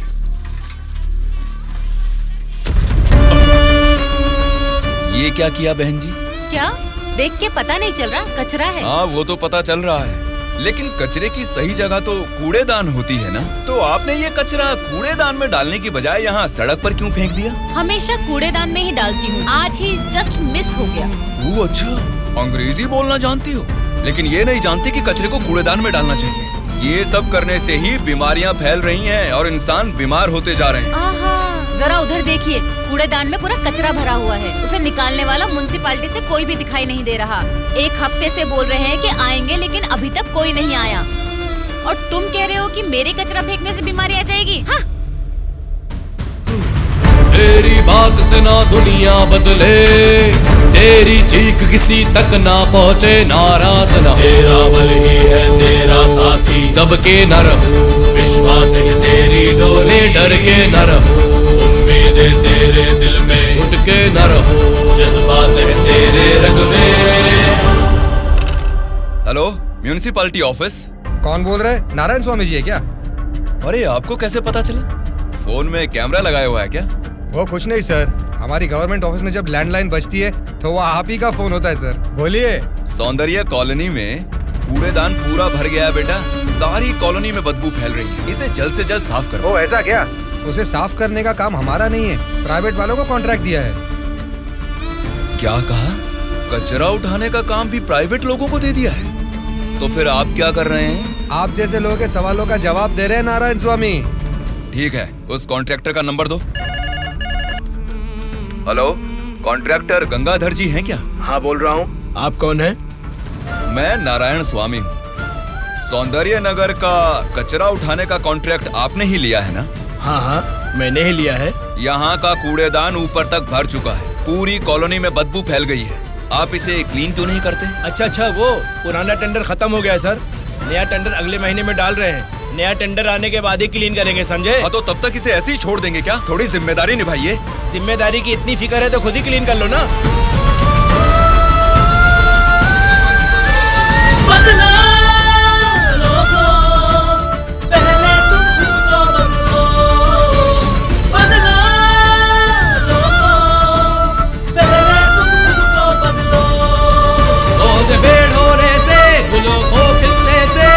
रोके तब ना ऐसा धरती पे कोई सूर्य को उगने से, बरखा को गिरने से।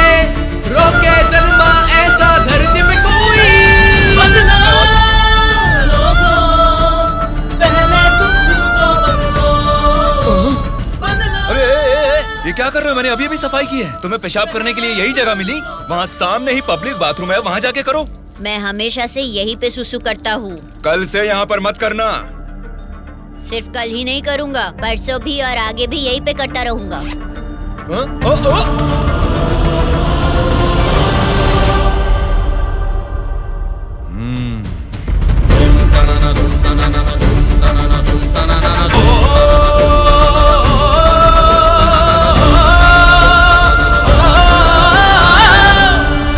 क्या हुआ? क्यों नहीं पेशाब किया? तुम अच्छे लड़के हो, इसीलिए नहीं कर पाए। ये एक बीज है। ऐसे क्या देख रहे हो?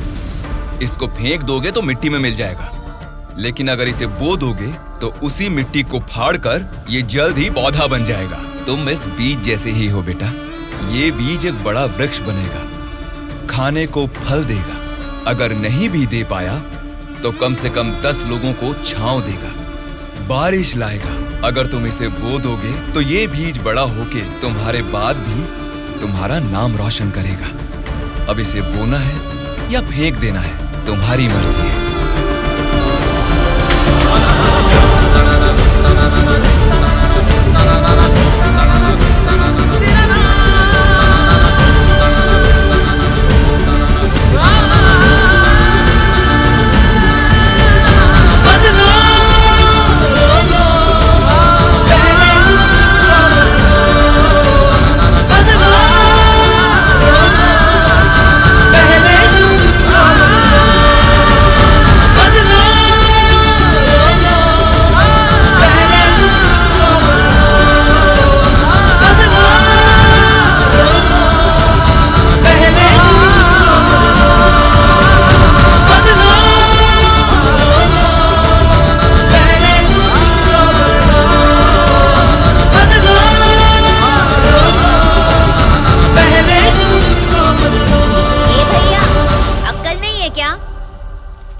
यहाँ इतनी सफाई है, यहाँ सुसु क्यों कर रहा है? वहाँ पब्लिक टॉयलेट है, उधर जाके सुसु करना। अरे वहाँ जाके हल्का होने का 2 रुपए लेते रे, पीने का पानी 1 रुपए रे, और हल्का होने के लिए 2 रुपए कहाँ से लाऊं मैं? चलो जाओ यहाँ से। जा रहा हूँ मैं।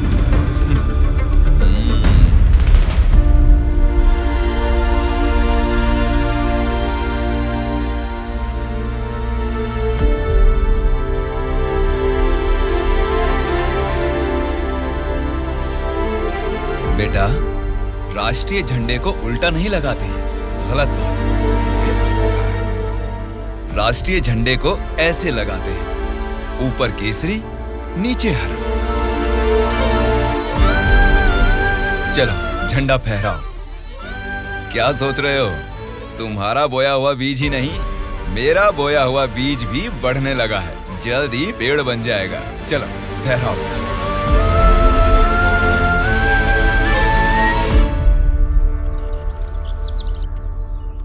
तुम्हारे माँ बाप कौन है? क्या करते हैं वो? मेरे माँ बाप गांजे का ना धंधा करते थे। पुलिस की पिटाई की वजह से मेरे पापा नहीं रहे और मेरी माँ जेल में है। तो मतलब तुम पढ़ते नहीं हो क्या? पहले पढ़ता था, मेरी माँ ने पढ़ाई बंद करवा के बोला कि गांजे के धंधे में लग जाओ, इसलिए उन्होंने मुझे स्कूल से भी निकलवा दिया। अब मैं स्कूल जाके नहीं पढ़ सकता। मैं पढ़ाऊंगा तो पढ़ोगी? हाँ पढ़ूंगा।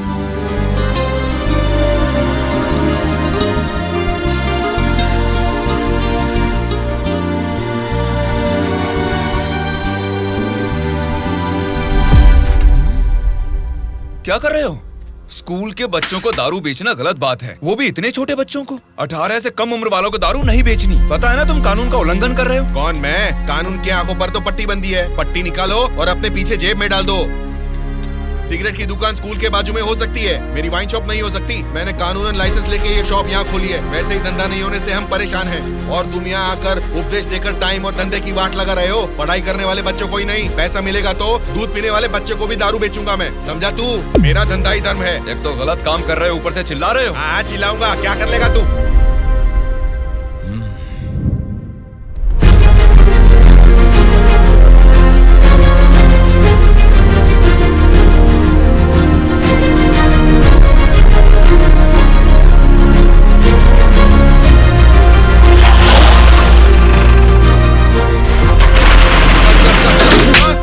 इंस्पेक्टर साहब, आप इस पर इस तरह हाथ नहीं उठा सकते। इसको कल आपको कोर्ट में हाजिर करना चाहिए। उसकी दारू की दुकान बंद करा के आपने हमारे लिए अच्छा काम किया है साहब। सच में आप जैसे लोग नेता बनेंगे तो हमारे लिए बहुत अच्छा काम करेंगे साहब।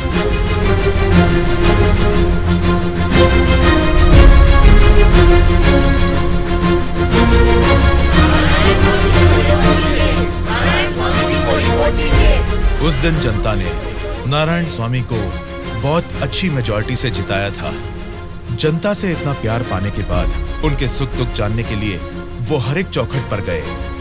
तभी उनको पता चला कि उनके क्षेत्र से गुजर रही गोदावरी नदी का पानी ना तो जनता को सिंचाई के लिए और ना ही पीने के लिए मिल रहा है। उन्होंने इस मामले को लेकर सरकार की नाकामियों के खिलाफ आवाज उठाई। उस चुनाव क्षेत्र की रेडियस कितनी है, वहाँ के भौगोलिक हालात क्या है, वहाँ के मौसम से कितनी बुआई करनी पड़ेगी जिससे किसानों को अच्छी पैदावार मिले, ऐसे बहुत सारे समस्याओं पर एक किताब ही लिखकर जनता के बीच में गए और उनसे बात की। सच कहूँ तो आज मैं नहीं जीता, बल्कि मुझे जिताकर आप सब ने लोकतंत्र को जिताया है। इस बदलाव से देश की राजनीति में एक नई शुरुआत होगी। मेरे हाथ में जो किताब देख रहे हैं, इसमें हमारे चुनाव क्षेत्र की कमियों, आप सभी की जरूरतों और उनको मैं कैसे पूरा कर सकता हूँ, इसमें मैंने ये सब लिखा है। आज से ये हमारे चुनाव क्षेत्र का संविधान है। मैं असेंबली में खड़े होकर आपकी इन सभी समस्याओं के लिए लड़ूंगा। मैं आने वाले 5 सालों में हमारे चुनाव क्षेत्र की गतिविधियां बदलने के लिए भरी असेंबली में पूरी सच्चाई के साथ लड़ूंगा और ये मेरा आप सबसे वादा है।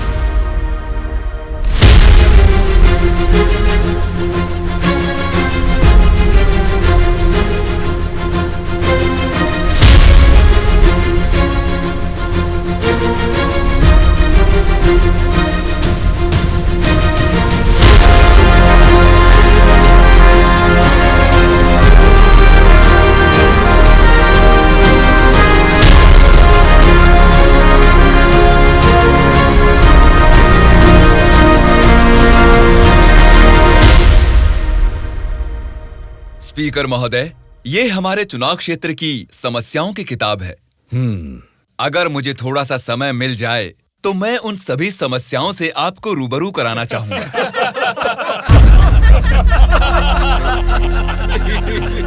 अरे आप लोग हंस क्यों रहे हैं? मैंने कोई कॉमेडी की है क्या? नहीं ना, हंसना बंद कीजिए। अध्यक्ष महोदय, नारायण स्वामी जी को देखकर ऐसा नहीं लगता कि असेंबली में आए हैं, किताब लेकर स्कूल में पढ़ने आए हैं ऐसा लगता है। अरे ये आप क्या कह रहे हैं? इसमें हमारे चुनाव क्षेत्र की समस्याएं लिखी हैं।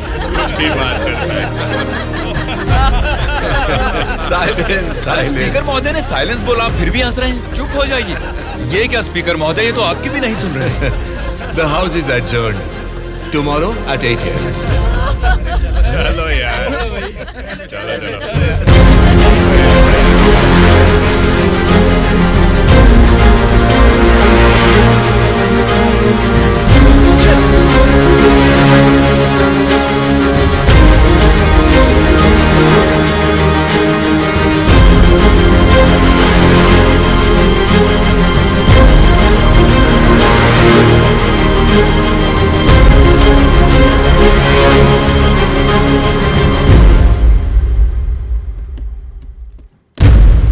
भास्कर रेड्डी जी, आज का अधिवेशन आपसे शुरू करते हैं। अध्यक्ष महोदय, पिछले सरकार की भ्रष्टाचार की वजह से पूरे राज्य का सर्वनाश हो गया है सर। क्यों सर्वनाश हुआ है उसकी वजह बता रहा हूँ अध्यक्ष महोदय। प्रचार तो राम राज्य का हो रहा था, लेकिन राज्य में राक्षस राज्य हो गया है अध्यक्ष महोदय, इसलिए इस तरह बात करनी पड़ रही है। ये क्या बोल रहे हो तुम? हमारी सरकार को राक्षस की सरकार बोल रहे हो? मुंह पे जुबान है तो क्या कुछ भी बोलोगे भास्कर रेड्डी? आगे के 5 साल तुम सत्ता में कैसे रहोगे ये मैं भी देखूंगा। तुम क्या देखोगे? मुंह बंद करके बैठो, नहीं तो बैठ जाएंगे। क्या कर लोगे तुम? मैं क्या करूंगा? हमारी मेजोरिटी कितनी है पता है ना? 100 लोग हैं। अगर हम चाहेंगे तो तुम में से एक भी असेंबली को छोड़कर नहीं जा सकता। हाँ, कुरुक्षेत्र में कौरव भी 100 ही थे, याद है ना? लेकिन अंत में क्या हश्र हुआ उनका? हमने भी हाथ में चूड़ियां नहीं पहन रखी। बहुत बोल चुके हो तुम, अब बैठ जाओ। तुम कौन होते हो हमें बिठाने वाले? तेरे सामने ही बोल रहा हूँ, अगर हमें गुस्सा आ गया ना तो असेंबली छोड़ के कोई भी बाहर नहीं जा पाएगा, कह रहा हूँ। क्या कह रहे हो? नहीं जा पाएंगे मतलब मारोगे हमें? दम है तो आ जाना, देखते हैं। ये क्या रे, हम लोग कुछ बोलते नहीं इसलिए सर पे चढ़ गए। तब से तुम ही हमें उकसा रहे हो। हमें उकसाएगा और हम भड़केंगे भी नहीं। हम क्या घूंघट ओढ़ के बैठे हैं? हिम्मत है तो हमको रोक के दिखा। जोश देखना है तो फिर आ जाओ, इधर का इधर ही फैसला कर देते हैं। आ जाओ, आ जाओ, अरे आ जाओ, मैं तो आ जा। बैठ जाइए आप लोग, बैठ जाइए, शांति रखिए। भास्कर रेड्डी जी, मैंने साइलेंस बोला ना, कंट्रोल रखिए। साइलेंस, साइलेंस, आप सब लोग बैठ जाइए। Silence, silence. 1 घंटे के लिए सभा को स्थगित करता हूँ। भद्राचलम चुनाव क्षेत्र के एमएलए नारायण जी को मैं बात करने के लिए अनुमति देता हूँ। महोदय, आज इस सभा में मैं इन सभी के सामने एक बात बोलना चाहता हूँ। प्रोसीड। महोदय, यहाँ बैठे सभी लोग जनता के प्रतिनिधि हैं। जनता ने वोट दी इसीलिए ये जीते। वोट देने वाली उस जनता के बारे में कोई बात ना करके इस सभा में एक दूसरे को कोसना, झगड़ा करना अच्छी बात नहीं है साहब। देखा जाए तो ये बेशर्मी है। अध्यक्ष महोदय, नारायण स्वामी जी अपनी मर्यादा का उल्लंघन कर रहे हैं। जनता ने आंख बंद करके वोट डालकर हमें नहीं चुना है। अध्यक्ष महोदय, इनकी मजाल तो देखिए, हमें बेशर्म बोलता है। इस बात के ऊपर तो नारायण स्वामी जी को तुरंत हमसे यहाँ क्षमा मांगनी चाहिए, अभी के अभी।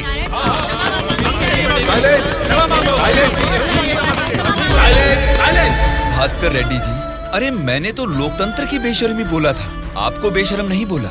देखिए, इन क्षमाओं और झगड़े से सभा के समय को बर्बाद करने की बजाय हमें मिलकर जनता की जरूरतों और समस्याओं के बारे में बात करनी चाहिए। मतलब हम यहाँ झगड़ा करने आए हैं क्या? हमारे मुख्यमंत्री और हमें जनता का पालन कैसे करना है तुम बताओगे? अध्यक्ष महोदय, यहाँ पर आए सारे नेताओं से नारायण स्वामी जी को क्षमा अभी के अभी मांगनी ही होगी।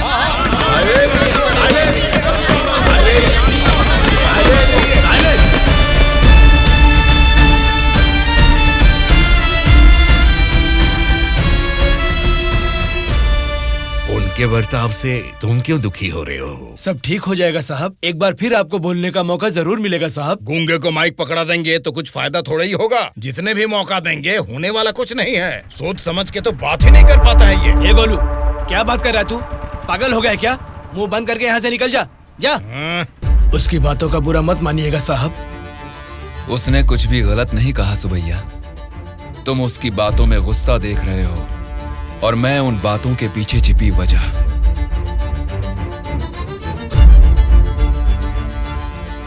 महोदय, हमारे चुनाव क्षेत्र में सारे संसाधन हैं, लेकिन उन्हें कैसे इस्तेमाल करना है हमारे लोग ये ना जानने की वजह से पीछे रह गए हैं। इस बारे में सरकारी पार्टी को कई बार विनती करने के बाद भी वो लोग फंड्स अलॉट नहीं कर रहे हैं। अगर ऐसा ही रहा तो हमारे चुनाव क्षेत्र की जनता हम पर भरोसा कैसे करेगी? बोलिए महोदय। नारायण स्वामी जी, आपके चुनाव क्षेत्र की जनता की समस्या के बारे में अगली बैठक में जरूर चर्चा करेंगे। अब बैठ जाइए। स्पीकर महोदय, अभी तो मैंने बस अपनी बात रखनी शुरू ही की है और आप मुझे बैठने के लिए बोल रहे हैं। नारायण स्वामी जी, प्लीज आप बैठ जाइए। श्रीनिवास जी, आप बात कीजिए। अध्यक्ष महोदय, इस सभा में सभी को बोलने का अधिकार है। मुझे अपने चुनाव क्षेत्र की समस्याओं के बारे में बात करने दीजिए। प्लीज नारायण स्वामी जी, आप बैठ जाइए। कम से कम मुझे 10 मिनट तो बोलने दीजिए महोदय, विनती है। श्रीनिवास जी, आप अपनी बात रखिए। स्पीकर साहब, सीएम के राज्य में राज की हालत देखेंगे तो द्वापर युग का मानो राम राज्य वापस आ गया हो महोदय। ये बात मैं नहीं कह रहा हूँ, स्वयं जनता जनार्दन बोल रही है महोदय। स्पीकर साहब, राम ने राज किया त्रेता युग में, द्वापर युग पाला है श्री कृष्ण जी ने। पहले ठीक से इतिहास को जान ले, फिर बात करें। बोला था ना, गूंगे को माइक थमा देने से कुछ नहीं होने वाला। देख लिया, नेता तो ऐसा होना चाहिए जिसके सदन में बोलने से सब थर थर कांपे, सबकी धज्जियां उड़े, जरूरत पड़े तो वो लड़ने पे आ जाए। ये सारे गुण होते हैं सदन के नेता के। और हमारे इस नेता को देखो, इनमें एक भी ऐसा गुण नहीं है। हम सभी लोगों ने अपनी पढ़ाई लिखाई बंद करके आपको इलेक्शन जितवाया था, किस लिए? ताकि हम सब लोग बेरोजगार बैठे रहे, कुछ ना करें। लेकिन आपको देख के तो लगता नहीं है कि आप हमारी समस्याओं को दूर कर पाएंगे। ऐसा बोल रहा हूँ बोल के कुछ गलत मत समझिए। असेंबली में गला फाड़ के चिल्ला के बात करने वाले को ही नेता बोलते हैं। एक जुझारू नेता ही हमारी समस्या को सुलझा सकते हैं। एक सलाह देता हूँ, एमएलए पद से ना आज ही इस्तीफा दे दो। भद्राचल के चुनाव क्षेत्र के एमएलए नारायण स्वामी जी को बात करने के लिए अनुमति देता हूँ। अध्यक्ष महोदय, हमारे चुनाव क्षेत्र के चारों ओर पानी ही पानी है, लेकिन एक घूंट भी पीने लायक नहीं है महोदय। वहाँ के लोगों की स्थिति बहुत खराब है महोदय, जरा उनके बारे में कुछ सोचिए। और सिर्फ एक यही समस्या नहीं है साहब, शिक्षा, चिकित्सा, रोड, मैं तो कहता हूँ पूरा क्षेत्र समस्याओं ही समस्याओं से भरा है महोदय। इसीलिए मेरी आपसे विनती है कि अध्यक्ष महोदय, नारायण स्वामी जी के चुनाव क्षेत्र में सिर्फ और सिर्फ जनता को ही सारी समस्याएं हो रही है, लेकिन इनके राज्य में सरकार बनाने वाली पार्टी के गुंडों की वजह से वहाँ की जनता की जान जा रही है। अध्यक्ष महोदय, सत्ता इनके हाथ में है और पैसे बनाना ही इनकी पार्टी का मकसद है। दरअसल सत्ता में रहकर इन्हें अपनी दारू की दुकानें चलानी है और सारा इल्जाम हम पे थोपना है। अध्यक्ष महोदय, हम सिर्फ दारू की दुकान ही चला रहे हैं साहब। ये विपक्ष के लोग जब सत्ता में थे तब सीधा ब्रोथेल हाउस ही चला रहे थे। हाँ साहब, ये सही कह रहा हूँ मैं। जरा उनको देखिए, बोलते कुछ है, करते कुछ और है। देखिए सर, ये कैसी बातें कर रहा है, कितना गिरा हुआ आदमी है ये अध्यक्ष महोदय। Silence, silence. मैंने क्या गलत कह दिया अध्यक्ष महोदय? ये रमा देवी कौन है, क्या चरित्र है इनका? एक जमाने में रेड लाइट एरिया में उन्होंने क्या गुल खिलाए हैं सब जानते हैं।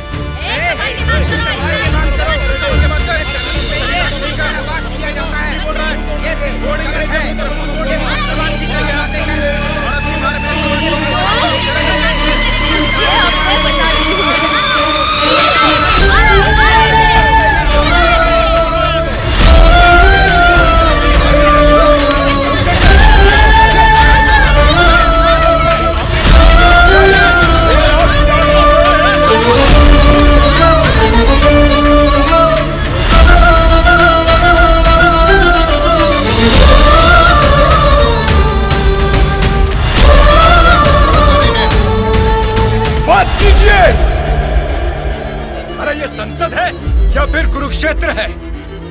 शर्म आनी चाहिए तुम सबको। सरकारी पार्टी को जवाब देना है, विपक्ष की पार्टी को सवाल करना है। आप सब देखिए क्या कर रहे हैं। क्या इसीलिए जनता आप लोगों को जिता के यहाँ तक भेजती है?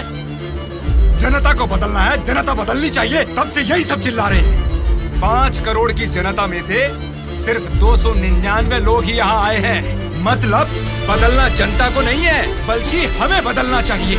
हमारे ऊपर भरोसा करके हमको वोट देके जिताने वाली जनता के लिए हमें कोई लड़ाई या जंग करने की जरूरत नहीं है, बल्कि उनकी समस्याओं की चर्चा करके उनकी जरूरतों को पूरा कर दें, यही बहुत है। लेकिन तुम लोग देखो क्या कर रहे हो, सिर्फ और सिर्फ अपने फायदों के बारे में सोच रहे हो और भोली भाली जनता को धोखा दे रहे हो। ये सब कुछ मैं इसलिए नहीं बोल रहा कि मैंने मार खाई और मेरा कुर्ता फट गया। ये एक बहुत ही पवित्र और महापुरुषों की जगह है, ये संसद भवन है। देखा जाए तो यहाँ पर आप जैसे लोगों के लिए कोई स्थान नहीं है। यहाँ पर सिर्फ साहसी, सच्चाई का साथ देने वाले ईमानदार लोग ही आने चाहिए। जब ऐसे लोग इस संसद भवन में आने शुरू होंगे, सिर्फ और सिर्फ तभी इस राज्य और देश का भला हो सकता है।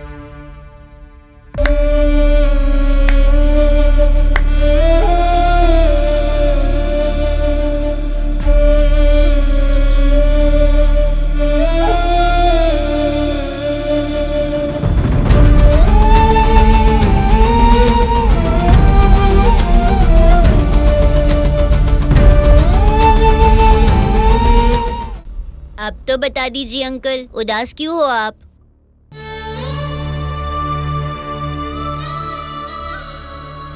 मैं हार गया। जनता से वादा करके उसे ना निभाने वाला नालायक बन गया मैं। क्या हो गया अंकल, आप ऐसे क्यों बात कर रहे हैं? सत्ता में आते ही हम कुछ भी कर सकते हैं सोचने वाले नेताओं को बदलना होगा। जब तक ऐसा नहीं होगा हमारा यह समाज कभी नहीं बदलेगा। ऐसा है तो मैं उनको बदलूंगा अंकल। क्या कहा? तुम बदलोगे? हाँ अंकल, मैं बदलूंगा। तो ठीक है, चलो मुझसे ये वादा करो। मैं वादा करता हूँ अंकल, उन सब को मैं सच में बदल दूंगा।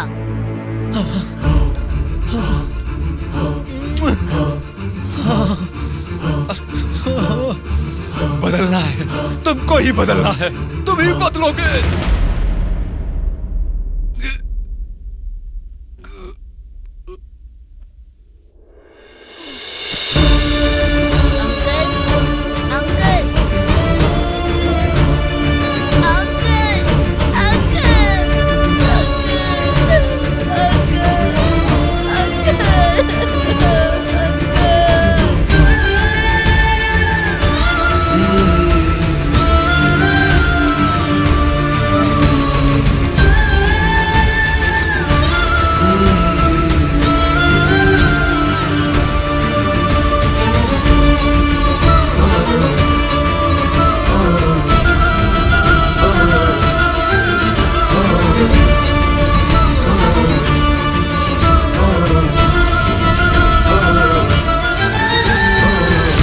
पिताजी के साथ किसी ने क्या किया, उससे हमारा क्या लेना देना?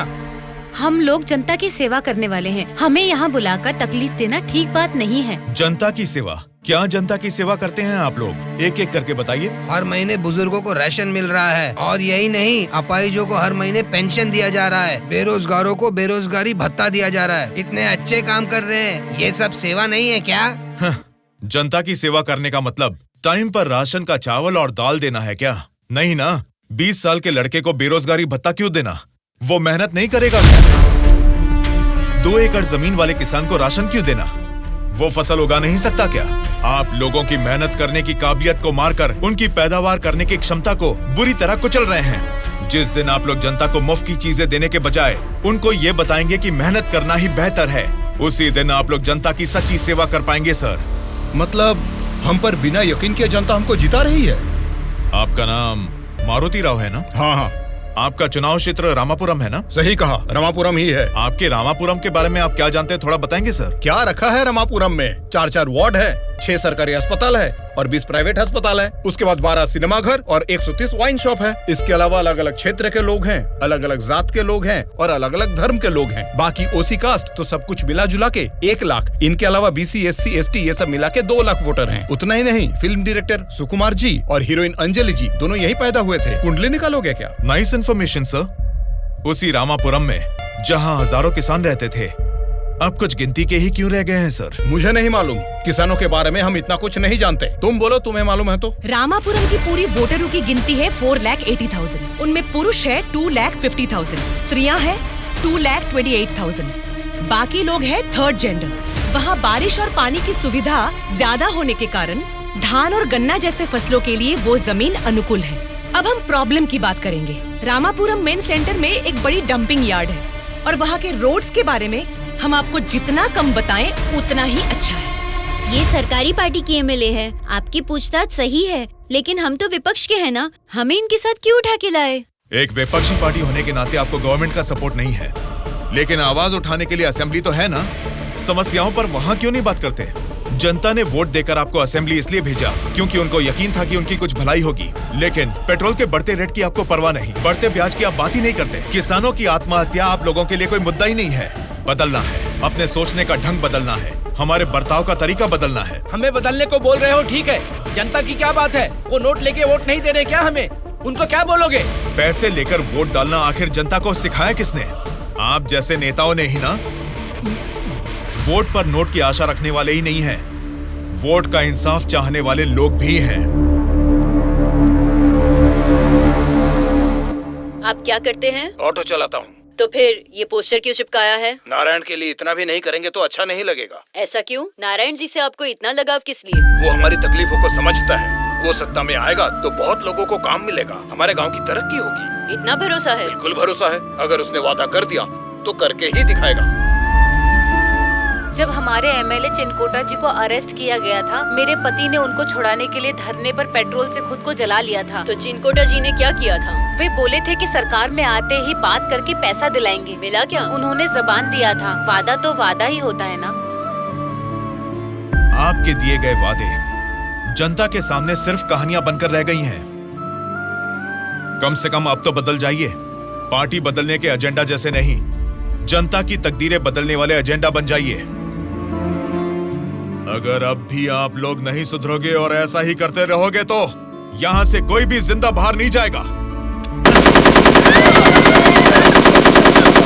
सूर्या, इनको समझाने का कोई फायदा नहीं है। ये लोग ऐसे ही रहेंगे। मेरी बात मानो, सबको मार डालो। अरे रुको भाई, रुको। ब्रदर, अगर आपको मारना है तो हमें मार दीजिए, लेकिन मरने से पहले हम सब बदलना चाहते हैं। हमको एक चांस तो दीजिए। इतने दिन जनता के पैसे कैसे लूटना है यही सोचते थे। अब एक मौका दे दो हमें। जनता के पैसे को जनता तक लौटाना है यही सोचेंगे। अब उस नारायण स्वामी के सपनों को हम सच करके दिखाएंगे। उसका नाम है सूर्या। ऑलरेडी एक मर्डर केस में वो सजा काट रहा है। सत्ताधारी पार्टी की सपोर्ट से वो जेल से बाहर निकला है। बहुत शातिर है वो। बड़ी होशियारी से वो दोनों पार्टियों के एमएलए को किडनैप करके लेके गया है। उसका प्लान क्या है, उसने क्यों किडनैप किया है, उसके सिवा और किसी को पता नहीं है। समझ गया सर। वो जहाँ भी हैं, सब एमएलए को सेफली लाने की जिम्मेदारी मेरी।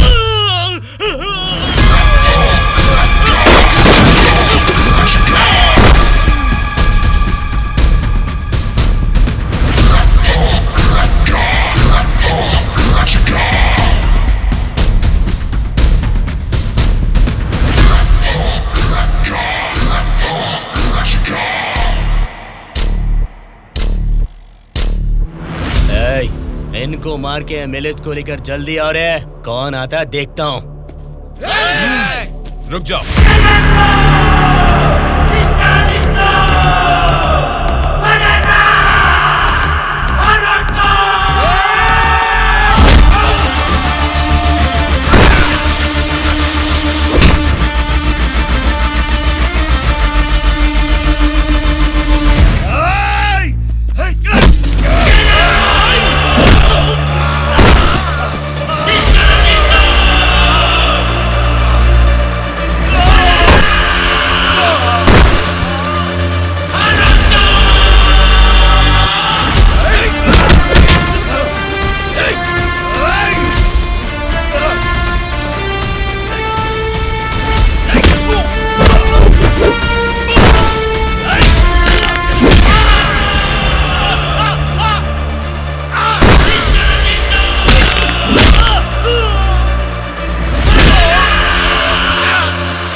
सॉरी सर, लगता है हमारे आने की खबर उनको पहले ही लग गई।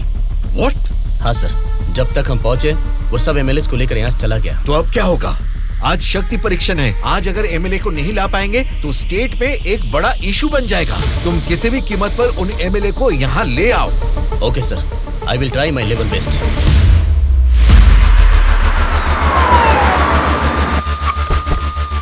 ये लीजिए मैडम फाइल, सबके दस्तखत हैं इसमें। हमारी गवर्नमेंट को सपोर्ट करने वाले एमएलए की list sir. Go ahead. Wish you all the best. Thank you sir. Welcome.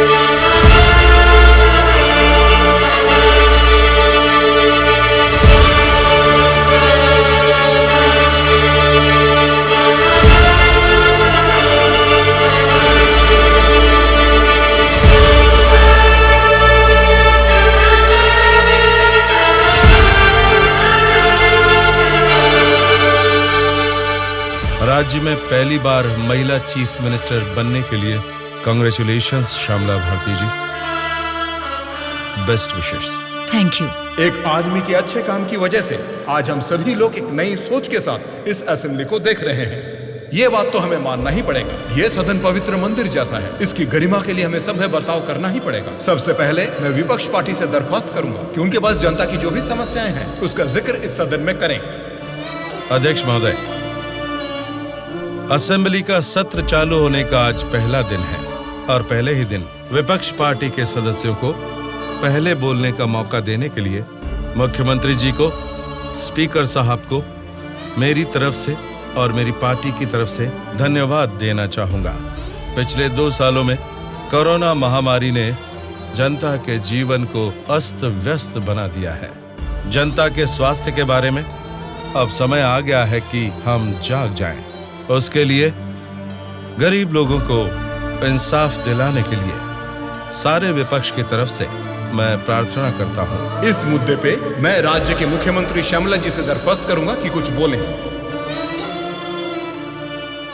अध्यक्ष महोदय, सबसे पहले बिना झगड़ा किए ऐसे अच्छे वातावरण में जनता की भलाई के लिए और उनकी उन्नति के लिए एक उपयोगी बिल को इस सभा में प्रस्तुत किया गया है, जिसके लिए विपक्ष पार्टी के नेता राम मोहन राव जी का और उनकी पार्टी का मैं अभिवादन करती हूँ।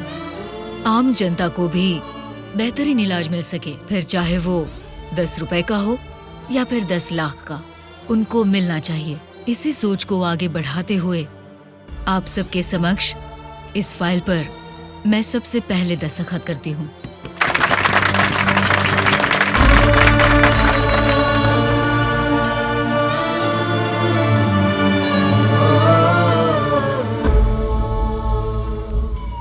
तुमने जो सोचा उसे पा लिया सूर्या। नेक्स्ट टारगेट क्या है? हमारे देश की तरक्की जो कोई भी रोक रहा है वो लोग ही मेरा नेक्स्ट टारगेट।